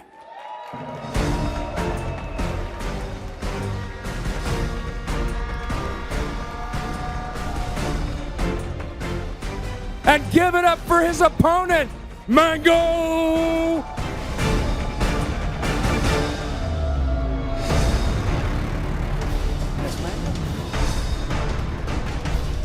Welcome to the semifinals. One of you will face off against Backstab in the finals. But first, you must get past your opponent. Remember, this is best of 3. Are you guys ready? Get set. Battle. And here we go, Rumham, and I'll tell you what, man, there's a cool thing about the 3 guys remaining here in this contest is they all have really unique and awesome backstories. Really? And it's hard not to absolutely love Odyssey here. I mean, he's a forestry laborer, a fancy word for a lumberjack. He's legendary in his own right. He has a 2-year-old daughter, Jade, who he's really playing for, and his wife, by the way, hates that he plays Clash Royale, but something tells me she won't mind if he walks home with $15,000. US dollars, which I believe are 472,000 Canadian dollars. 4,000? I don't do math very well, though. I mean, hey, you're a math whiz. I'm going to trust you. That's good. You should definitely. Okay, well, both players starting out pretty defensively. Both have a lot Smart. of family here, too. Mango, the pride of Peru, against Odyssey, the Canadian clasher. I like it. I like I it. love So to the gameplay here, playing the bowler, and that's not a surprise here by Odyssey. But look at this. Oh, Oh, the wow. Inferno Great Tower. Inferno Tower to catch the Hog Rider. It costs more elixir than the Hog Rider, so it's not necessarily an elixir positive trade, but that Hog Rider has no chance of getting by, even with a zap. Absolutely, and I think this might be the first Inferno Tower we've seen. I believe so, you're right. I'm pretty surprised by that. Inferno Tower used to be so popular when everyone was running Royal Giant and Golem and Giant, but ever since people have switched back to this Hog Rider, Bowler, Graveyard, sort of Elite Barbarians thing, not as popular. Speaking of Elite Barbarians, could this be the first match without them? I don't want to say I hope so because I like the card, but let's get some variety. Yeah, absolutely. So, here. the reason why, so that's an interesting play right there, because Tombstone, not considered by many players to be a threat. Why would you throw down a fireball on the Tombstone? Well, the answer is, besides chip damage on the tower, it's really hard to push that lane as long as the skeletons are coming out. Absolutely. He was at full elixir 2. Wasn't a bad move. And this is a bowler's going to come into action again here. The bowler destroys the Ice Spirit that was comboed with the Hog Rider. Hog Rider doesn't look to even get to the tower, not even one hit. So it just shows you how strong that bowler is. And a smart archer play there to get a little counter push of his own going. That's such a popular combination now, is to use the Ice Golem in front in order to distract as much as possible while your bowler takes care of the Hog. So Mango was kind of ready there. He used his fireball, putting him kind of low on elixir there. He had the archers up to defend against the graveyard. So overall, a pretty smart play there, but he did take some damage onto his left tower. Odyssey now, though, has the important information of, if I play Graveyard, is my opponent going to play Archers? Yes. Are they going to play him in the back? Yes. Which means that Odyssey can line up the next Graveyard with a timed Fireball and really blow it out. Which kind of surprises me because he's using the Fireball preemptively like that circumstance. To get rid of the Tombstone, I think I would rather keep the Fireball there and use it with the Graveyard. That's a great way to get around an Inferno Tower. The Inferno Tower is locked onto the Ice Golem, allowing the Hog Rider to get up there and start swinging. But the Hog Rider, again, can't even connect to the tower. Just very, very good defense there by Odyssey. And look at this. Odyssey actually hasn't taken hardly any damage on his tower aside from a log that hit it. Yeah, I'll tell you what, Odyssey really bringing the thunder this match. He's just doing a really, really good job both on defense and offense. As those skeletons kind of chip away at that left tower, again, playing that Inferno Tower, making sure he cycles to the Inferno Tower before Mango cycles to the Hog Rider. Mango just cannot catch a break. Even that Mega Minion didn't get a swing on tower. He pulled back and got killed right beforehand. So here's the thing about Odyssey's deck, right? He has 2 very good counters to the Hog Rider. Yes. So he's able to really prevent the Hog Rider from even making contact, although he does get 2 hits there. But the Bowler and the Inferno Tower, both very, very difficult to get around. That's why Mango's really struggling here. And that's really the danger of playing such a linear deck, a one-sided deck. If you just hog ride, well, if somebody stops a hog ride, you're done, right? If someone's looking for a good challenge deck at Oh, home, look at this hog! Oh. This might be the game, though. Oh! Last second say Odyssey just needs one more fireball, but we saw what happened when you wait too long. Absolutely. We've seen throughout all these matches, these last-second comebacks can happen, so you have to play smart towards the end. So he's going to slowly chip away some damage, throwing the log out there. Here comes the fireball for the win, and Odyssey takes game 1 of this semifinal matchup. Playing things safe there with the log, trying to push them back. He knew he had the fireball as the next card up. Whew, tight match. Let's check in with Kelly, who's down on the floor with Galadin and BB8 for reactions. Thank you so much, Ram. I believe there's a chant. Oh, no, never mind. The chant is done. All right, so we've seen a lot of players get kicked out here. Who is the most surprising one, you think? What is the biggest upset we've seen? Wow. Well, I mean, we had, I guess, Brian RT. I think I was surprised that Backstab took him. Though I will say, Backstab, I've seen him play in the past. He's a phenomenal player. He really is. But Brian RT is really great as well. So I was kind of shocked. But he was going against somebody very difficult. So I think that would be my choice. So Odyssey takes game 1. What does Mango have to do to take games 2 and 3? What does he have to change? Well, Odyssey was set up to counter that hog deck that time. He had the Bowler and the Inferno Tower. So Odyssey is kind of known for unorthodox moves. That was a deck that Odyssey's been using ever since Coronation days. So this next battle, I have no idea. I'm excited to see what happens, guys. Odyssey is up 1. Let's get into game 2 back with the casters. Yeah, and piggybacking on what Galadon just said, I mean, that deck does have a lot of defensive answers. Again, what I was saying before, and kind of the action kind of took over things. Yeah, right. If you're looking for a good defensive deck to kind of get the hang of how to play a good graveyard deck, that's a great deck to use, actually. You know, it has a lot of defensive cards, and then you have that really strong win condition. And Galadon made a really good point, too, that you have to play 2 decks and win with both. So Odyssey's been playing the same deck, very familiar with it, but he has to switch now if he's going to win the second game of the match. Absolutely, and I think this could, again, go to 3 here. I hope so. I like more Clash Royale in my Clash Royale tournaments, I'm not going to lie. That was really good. Our players are ready. This could be it. If Odyssey wins, he'll advance to the finals. Mango wins, we go to a game 3. Which player is going to get one step closer to that $15,000 grand prize? It's time for semifinals battle number 2. Ready? I'm ready. Set. Battle! We got Mango in red up top, Odyssey in blue on the bottom. So it's going to be very interesting to see what adjustments both of these guys play. I mean, theoretically, it's, again, they're a weaker deck of the 2 decks that they prepared here. They're not in their comfort zone either. Odyssey's used to being up north and Mango's used to the south, so it's a weird position from the beginning. Very, very perceptive from him. Always bringing the thunder with that analysis. Cutting edge, my friend. Here we go. Archer's split in the middle. Now, again, this is a very safe play. You're hitting 10. You don't know if you want to attack or not. You put 1.5 elixir worth of ranged attackers in each lane, and maybe you'll pick off a little bit of a Mega Minion there. Absolutely. When I play the Furnace in the beginning, though, what I like to do is I like to just wait out the opponent. And that's something that Marcel P. actually had him on my channel, and he talked about this as well. Sometimes he'll wait a full minute if he has to before making the first move. He wants to see what his opponent does first and then react. I have casted tournaments where I, honestly, God. Royal Giant sighting. The Royal Giant sighting. And he's got the Ice Golem in front to block any sort of Mega Minions, Inferno Towers, anything. Skeleton Army. True story, though, I did actually cast a tournament where they went all the way to double elixir time before casting a single card. Oh my god, that must have been exciting. That's a thing you could watch. The crowd must have been absolutely going crazy.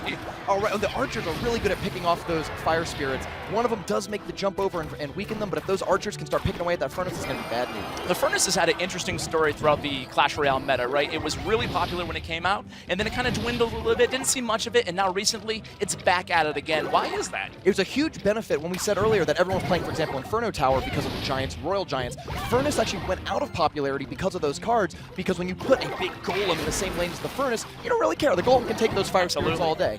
Great, so what Mango's doing here with the Tombstone, you can watch it happen over and over again. The skeletons are absorbing those fire spirits, preventing the damage from ever reaching his tower. A smart hog play there in the right lane. That's what you have to do sometimes. When a Royal Giant's coming at you, you have to push the opposite lane. And that Mega Minion's all over the place. Blue Mega Minion was going forward, then backwards, then to the right lane. He doesn't know what he's doing. He's just patrolling the river. It's a river Mega Minion. Absolutely. New card. River Minion. River Minion. The guards with their shields are connecting onto the right side tower. Both of Mango's towers now have got a little bit of a dent. I think that Mega Minion was looking at the leaked third bridge. You ever hear anything about that? Right. Didn't Nick at Night have a video about the third bridge? I don't know. How many Royal Giants would break a bridge? Stay tuned. here comes the Hog Rider down the middle. It's going to jump across the building. A good placement there by the furnace, just buying him more time, but it was a good fireball there too. But the thing is, with those guards, he's not even going to get one hit on that tower. And again, here comes the Royal Giant, protected again by that Ice Golem. The Ice Golem, it looks like the Red Ice Golem is going to do the same thing, sort of block and allow the Blue Mega Man not lock onto the Red Mega Man. So Odyssey played that predictive lock there, but I would have held off a little bit longer to try to take care of those skeletons that came out of that tombstone upon his destruction. I'd love to talk about split pushing too. Split pushing is when you attack both lanes at the same time, and both players are doing this. We have the Hog Rider coming in, while the Archers and Mega Minion coming on the left for Mango, and Odyssey has been going at both towers. Look how weak both of them are. I know, this is really actually pretty close right now. And the Royal Giant played behind the tower. That could be trouble. That's big time because he only has 4 elixir and he spent 2 of it He's on gonna a wall. play. I think How's he gonna stop this? He's gonna cycle through the guards here, I think. Oh, Does not even have him up. Oh boy, this could be no. trouble here for Odyssey. It's in fireball range. Mango's Yeah, in that's it. fireball That's to win, GG, and there it is.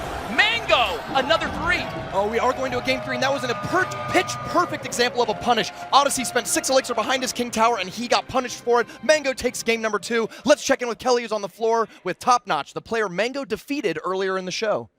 Thank you so much, guys. Joining me here, it is Topnotch. Now, are you surprised about what Mango just did up there? Kind of. I know he's a really well hog player, so it wasn't that surprising, but I think he cycled really well and capitalized on when he dropped his Royal Giant. So. Now, going into game 3, who do you think is going to take it? I'm going to have to say Mango. Do you guys agree? Who thinks it's going to be Odyssey's game? I don't know if they agree with you, man. Like you just said, it could be anyone's game. Let's find out what the casters think going into game 3. I love a hot crowd. This crowd is so lit. They're fired up and they're rowdy. I like it. I like it. Rowdy crowds, best crowds. Rowdy crowds, love them. So here's the thing. It would behoove Odyssey here to play another deck like the first one he had. Yeah. But he didn't have the opportunity. He didn't know his opponent coming into this day, right? And he had to preset the deck. So it's not like he can load up the deck with these Hog Rider counters, because if you know you're going against Mango, you play the Hog Rider counters. A lot of them, like you saw in the first match. So this third match could really be anybody's game.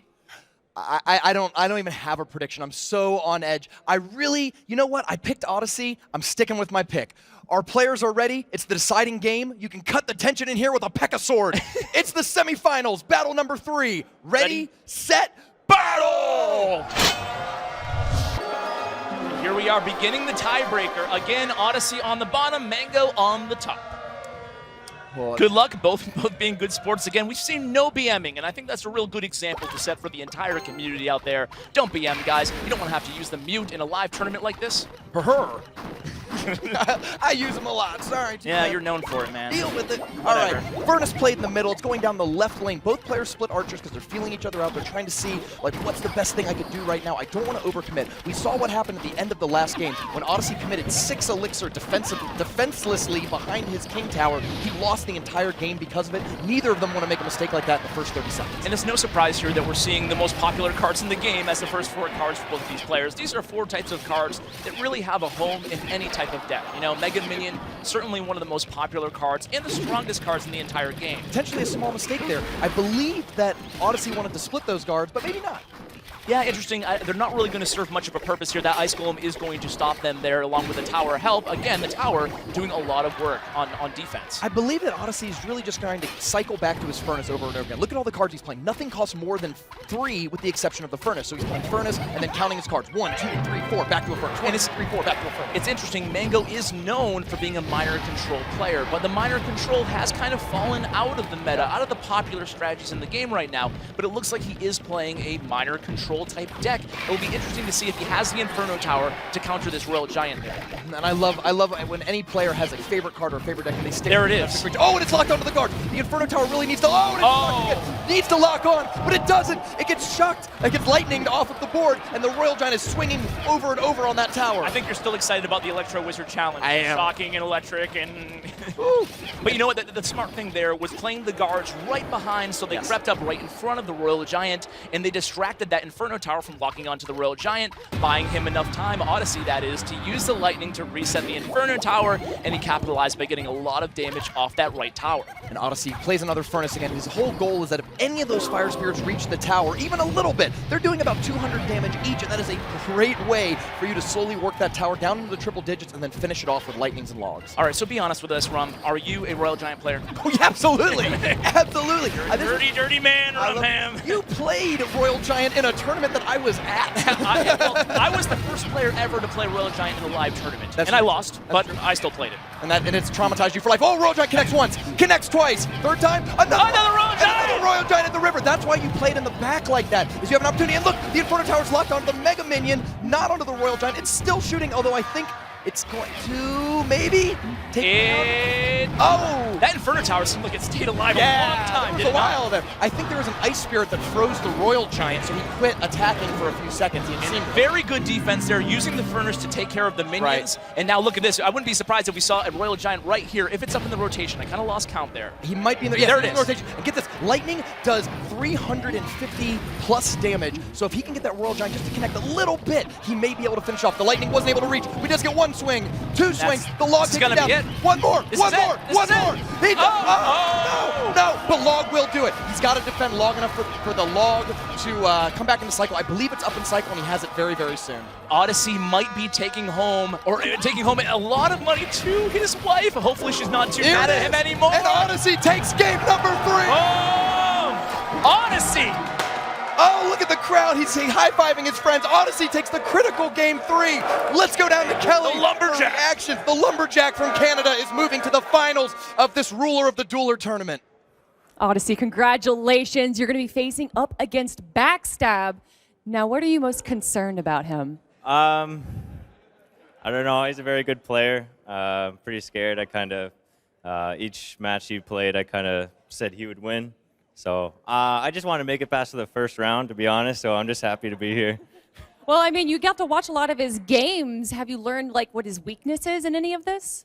No, they're all pretty solid decks. I mean, just kind of have to see how it goes. All right, man. Well, we're about to see how it goes. Congratulations into making it to the final. And, of course, everyone, give it up for Mango.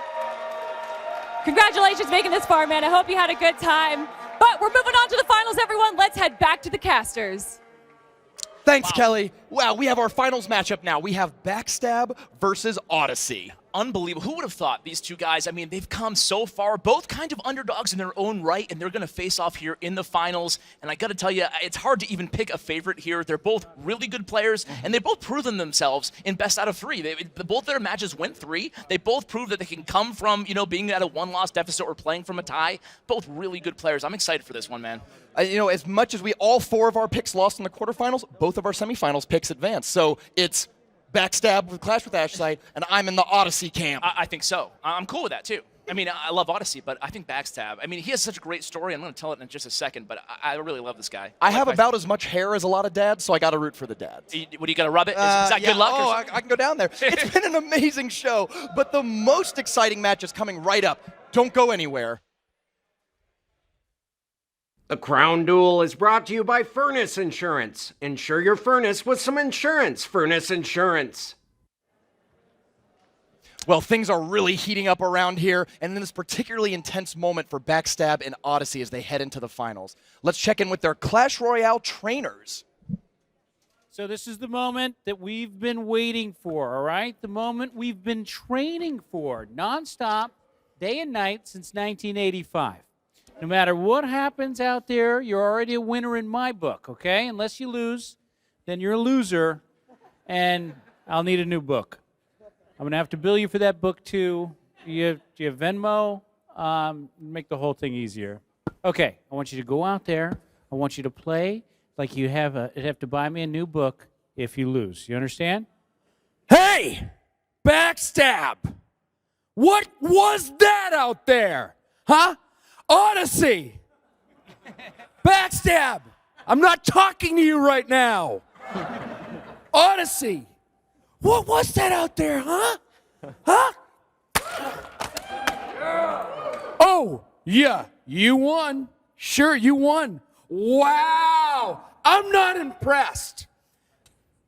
Of course I'm impressed. I mean, out of hundreds of thousands of people, you made it to the finals, which is an impressive thing. I'm just doing this because saying something like that's not going to motivate you. So you just got to bear with me a little bit, okay? All right, cool. Yeah. Thank you. Give me a new clipboard. Thank you. There's one duel left. Keep your head in the game. Another clipboard. Thank you. Now, where was I? All right. God, this one's made of metal. Oh my God. You know, a heads up would have been nice that this one was metal. All right, go win this thing. Get out there, you got this. Oh, I think I broke my knee. I need to ice it. Can we get some ice? Al, take this one. I'm in pain. I think I... It all comes down to this final match. Gentlemen, take your places!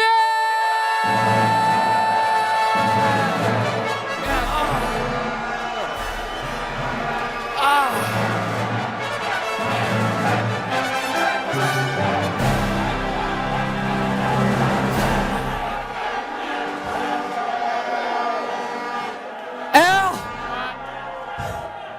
Wait. I think I pulverized my patella. Best of 3 games takes home the $15,000 grand prize and that trophy. Are you ready? Set. Battle. And what a fitting finals that in the largest Clash Royale tournament series ever, we have 2 representatives from the best esports teams here. Odyssey is representing Mastery GG and Backstab from Hammers Esports. I'll tell you what, man, those trainers were intense. Those were serious business. Trainer Rob, more like Trainer Cheddar, am I right? All right. That's an inside joke for people at 5,000 trophies. Absolutely. So, okay, here we go. Odyssey on the top, Backstab on the bottom here. And I said that Backstab has a great story, and I want to touch on it very briefly here. He was actually a semi-pro soccer player for a while. Tore his ACL, actually dealt with depression, which is something that we all deal with. I've dealt with. But what got him out of that depression? A lot of it was this great Clash community, really putting a lot of his energy into these games, into his competitive clan, helping manage things over there, and he's really, really enjoying life now, and obviously very successful. Yeah, he can't be depressed with that opening push at all. The first 50 seconds of the game, he's already got a 1,400 damage lead on his opponent. And to see Elite Barbarians again, we're seeing them, and they are really the story of this entire matchup here. I mean, every single match almost has included those Elite Barbarians. They're better, faster, and stronger, And that's what killed Odyssey. He played his bowler in the right lane, and Backstab saw that weakness, said, okay, with bowler off the board, it's not in his hand, I'm going for it. Absolutely. And charged the left side, and that's how it was so successful, was that the counter card wasn't there. It is tempting to play bowler early on in the match. It's tempting because it's a slow unit. You want to play those slow units early on, that way you can buy more time and build that elixir advantage, but it's also dangerous because you can be susceptible to those opposite lane pushes. The crowd's getting excited because a big push is brewing here. We've got a bowler in each lane, and I'm sure they're not just going to duel heads up. Look at this, opposite lane push. Oh, and the bowler again is out of his hand. An Inferno Tower here, so Audacity again. Audacity, how many times? The audacity of Odyssey. The audacity of Odyssey, playing the Inferno Tower, how dare he? But no, the Inferno Tower and the bowler, again, a very good 1-2 punch defensively. They can really stop a lot of pushes, and you saw it in action there. We see the weakness of the bowler. Any air unit can attack it without being attacked back, and a single minion does enough to keep that bowler from swinging on the tower, and great defense by Backstab. So Backstab, again, kind of looking like he's going to keep attacking both towers and make Odyssey choose. Oh, we got a graveyard! And that was And the bowler is not a great graveyard. It has a very slow hit speed, a 2.5 second wind up to roll that ball, and it may not even kill that many skeletons. Look, it's getting killed right now. Yeah, so he loses a bowler in that, and he takes a lot of damage to his tower. So definitely not the best counter there, but a graveyard of his own for Odyssey in the right lane, kind of trading this graveyard combo. And Backstab is showing textbook graveyard defense. He played 1 minion, and when he saw the fireball in the air, he started to cast the archers so that as soon as the fireball kills minions, the archers are already there to pick up the slack. And you know what? I gotta say, I'm surprised we haven't seen one player use use an air deck here, use a lava. Oh no! Here we go. That's it. That's it. No! None of them hit. The archers are able to hold it off, but right, a fireball or zap will take it off. There's only 8 seconds left until overtime. And this is going to be trouble here for Odyssey. And there's the fireball, and not enough time here for that graveyard. And Backstab takes it, man. Game 1 of the finals goes to Backstab on the back of great graveyard play. They're going to say the back of Stab. The Good one, Rum. The back of Skeleton Stabs. Let's check in with Kelly, who's on the floor with BBXH and Galadon. Nice one, Rumham, the back of stabs. Yes, I am here with BBXH and Galadon. Now, you know, going into these tournaments, you don't always know what your opponent's going to be building. What are 2 cards that you always put in your deck when you enter a tournament? Well, I would say the Graveyard, but I don't have Graveyard yet. So my choices would be the Archers. As we've seen today, a lot of people have Archers, and they're so versatile of what you can use them for. And I think I'm going to have to say Elite Barbarians, going back to them now. They are playing a big role today, so I think that would be my second choice. Especially after that buff, right? Now, Galadon, to all the people watching at home and to the people in the audience that want to be a pro Clash Royale player, what can they learn from these players up here? Well, these players are really taking strategy to the next level. I mean, really just some next level thinking. But the one thing that I think that people can pick up from this is value. You see the fireball, when they drop a fireball, you'll never see a fireball drop on a single unit or a single group of units. It's all about grabbing value for cards like that. All right, well, thank you guys so much. And everyone, we are getting back into the second game of the Grand Finals. Let's head back to the casters for Game 2. Well, Ash, this might be the last time that we really get to talk and cast another game. Hug This it might up, be man? the last. Good job, good job, So let's man. think about this. Good, you did well. Graveyard, Elite Barbarians. The story of the day has been these 2 cards. Absolutely. We know how to counter Graveyard. Not a surprise Archers, either. minions. Yeah, not a surprise. How do you counter these Elite Barbarians? Elite Barbarians are tough. First of all, you have to be ready for them, right? Fast. So having that defensive structure is a help, but it's not necessarily enough, because even if you have an Inferno Tower, it's not going to be enough to stop the Elite Barbarians. They swing so fast and move so fast that they can be a lethal card, and that's why everybody's playing them. Really, like the Classic Barbarians would stop Elite Barbarians, but no one's playing the Classic Barbarians. That's why they're just very difficult, absolutely. And that's how the meta changes, you know? People start to play, everybody starts to play Elite Barbarians, the game shifts, and you see this between every single balance update. It's not like the game stays the same and the meta stays the same. Trends start to develop, and then people start to counter those, and then the game kind of changes from there. And in not too long, there will be a new card, the Executioner, which I think would be great against both Graveyard and Elite Barbarians. Can't wait for that one to come out. Our players are ready. It's time for what could be the final battle, the battle that determines their fate. $15,000 on the line, the Crown Duel Trophy. Everything could come down to this. It's the finals, battle number 2. Ready, set, battle!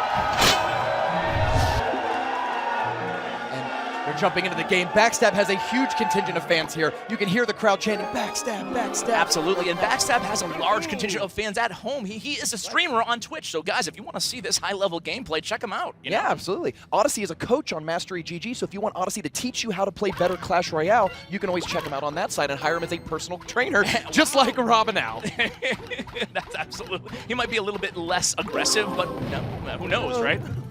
I mean, he's a very polite Canadian, but I'm sure he has a dark side on him. I'll tell you what, though, Backstab got pumped up that last win, man. He was fist pumping, dancing around the stage. I mean, he has a lot of energy, and he's playing a beatdown deck. We're seeing a lot of beatdown. Again, the giant combination, but some people might see the bowler combo. So a lot of things going on here at once. But the giant, even though he runs into the Inferno Tower, it's not necessarily a lost play, because the Graveyard has an opportunity to lock onto that tower, and look how much damage he did there. In the first push, less than a minute into the second game of the finals, Odyssey finds himself only a fireball and a zap away from losing that top left tower. It's up to him to mount a very serious offense. Backstab, though, finds himself in a great position. When you know that the enemy tower is dead in the water, you can just play pure defense. Backstab doesn't have to cast another giant. He doesn't have to cast another Graveyard. He can sit back behind his Mega Minions, Archers, and spells and try to ride out the next minute 45. Absolutely, and great players will do that. Not only will they try to build those small elixir exchanges, advantages throughout the first 2 minutes, and then try to really capitalize on them right before it gets to double elixir time, but also, just like you said, play defensively. No need to rush things. Even if you're coming from behind, there's plenty of time left. Oh, I think that giant was an accident. Oh, the Skeleton Army does come down. The Skeleton Army is going to be a great counter to that, because, of course, you put a Graveyard's worth of skeletons on the field all at once, they can gang up on the ones that show up. And if Odyssey had a zap spell, it would have been great there on that Skeleton Army, but he doesn't. He has the log, and he probably didn't have it up right there in his rotation. And even if he did, the log doesn't reach that far behind the tower, right? Yeah. Unlike Zap, which can be cast anywhere, log can only be cast at the river and has a set distance for it goes. Absolutely. It goes to the side of the towers, but not all the way behind. If you're going to play a surprise Graveyard against the enemy's tower and you want to log combo it, you're better off playing it a little bit ahead, so it's in that log range.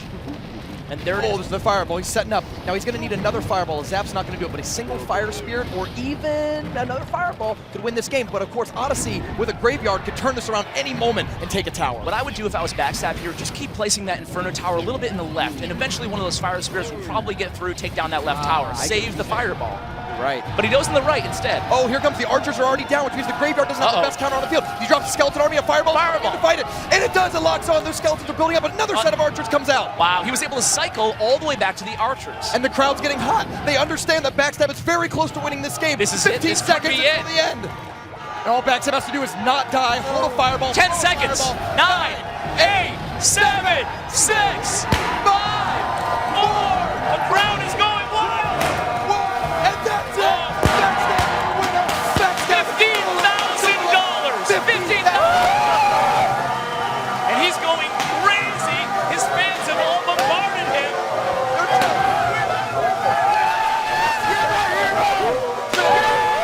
Let's go to Rob and Al for some live recap of what's going on that stage.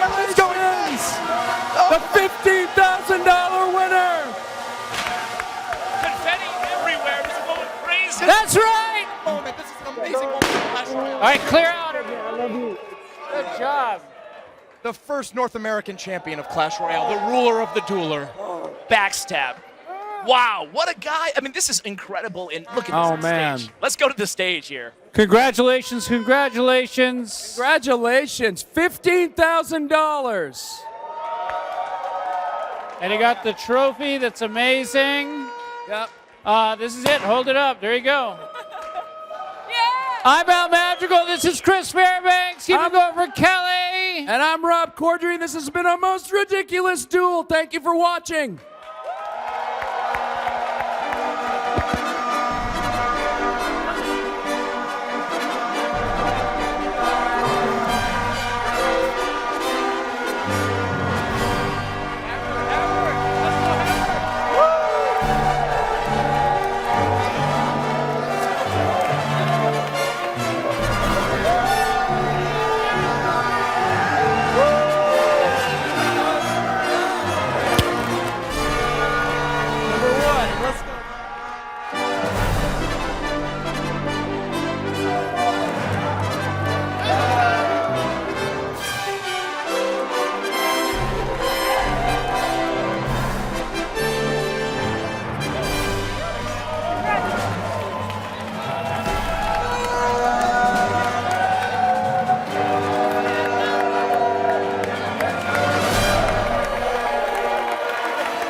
$15,000.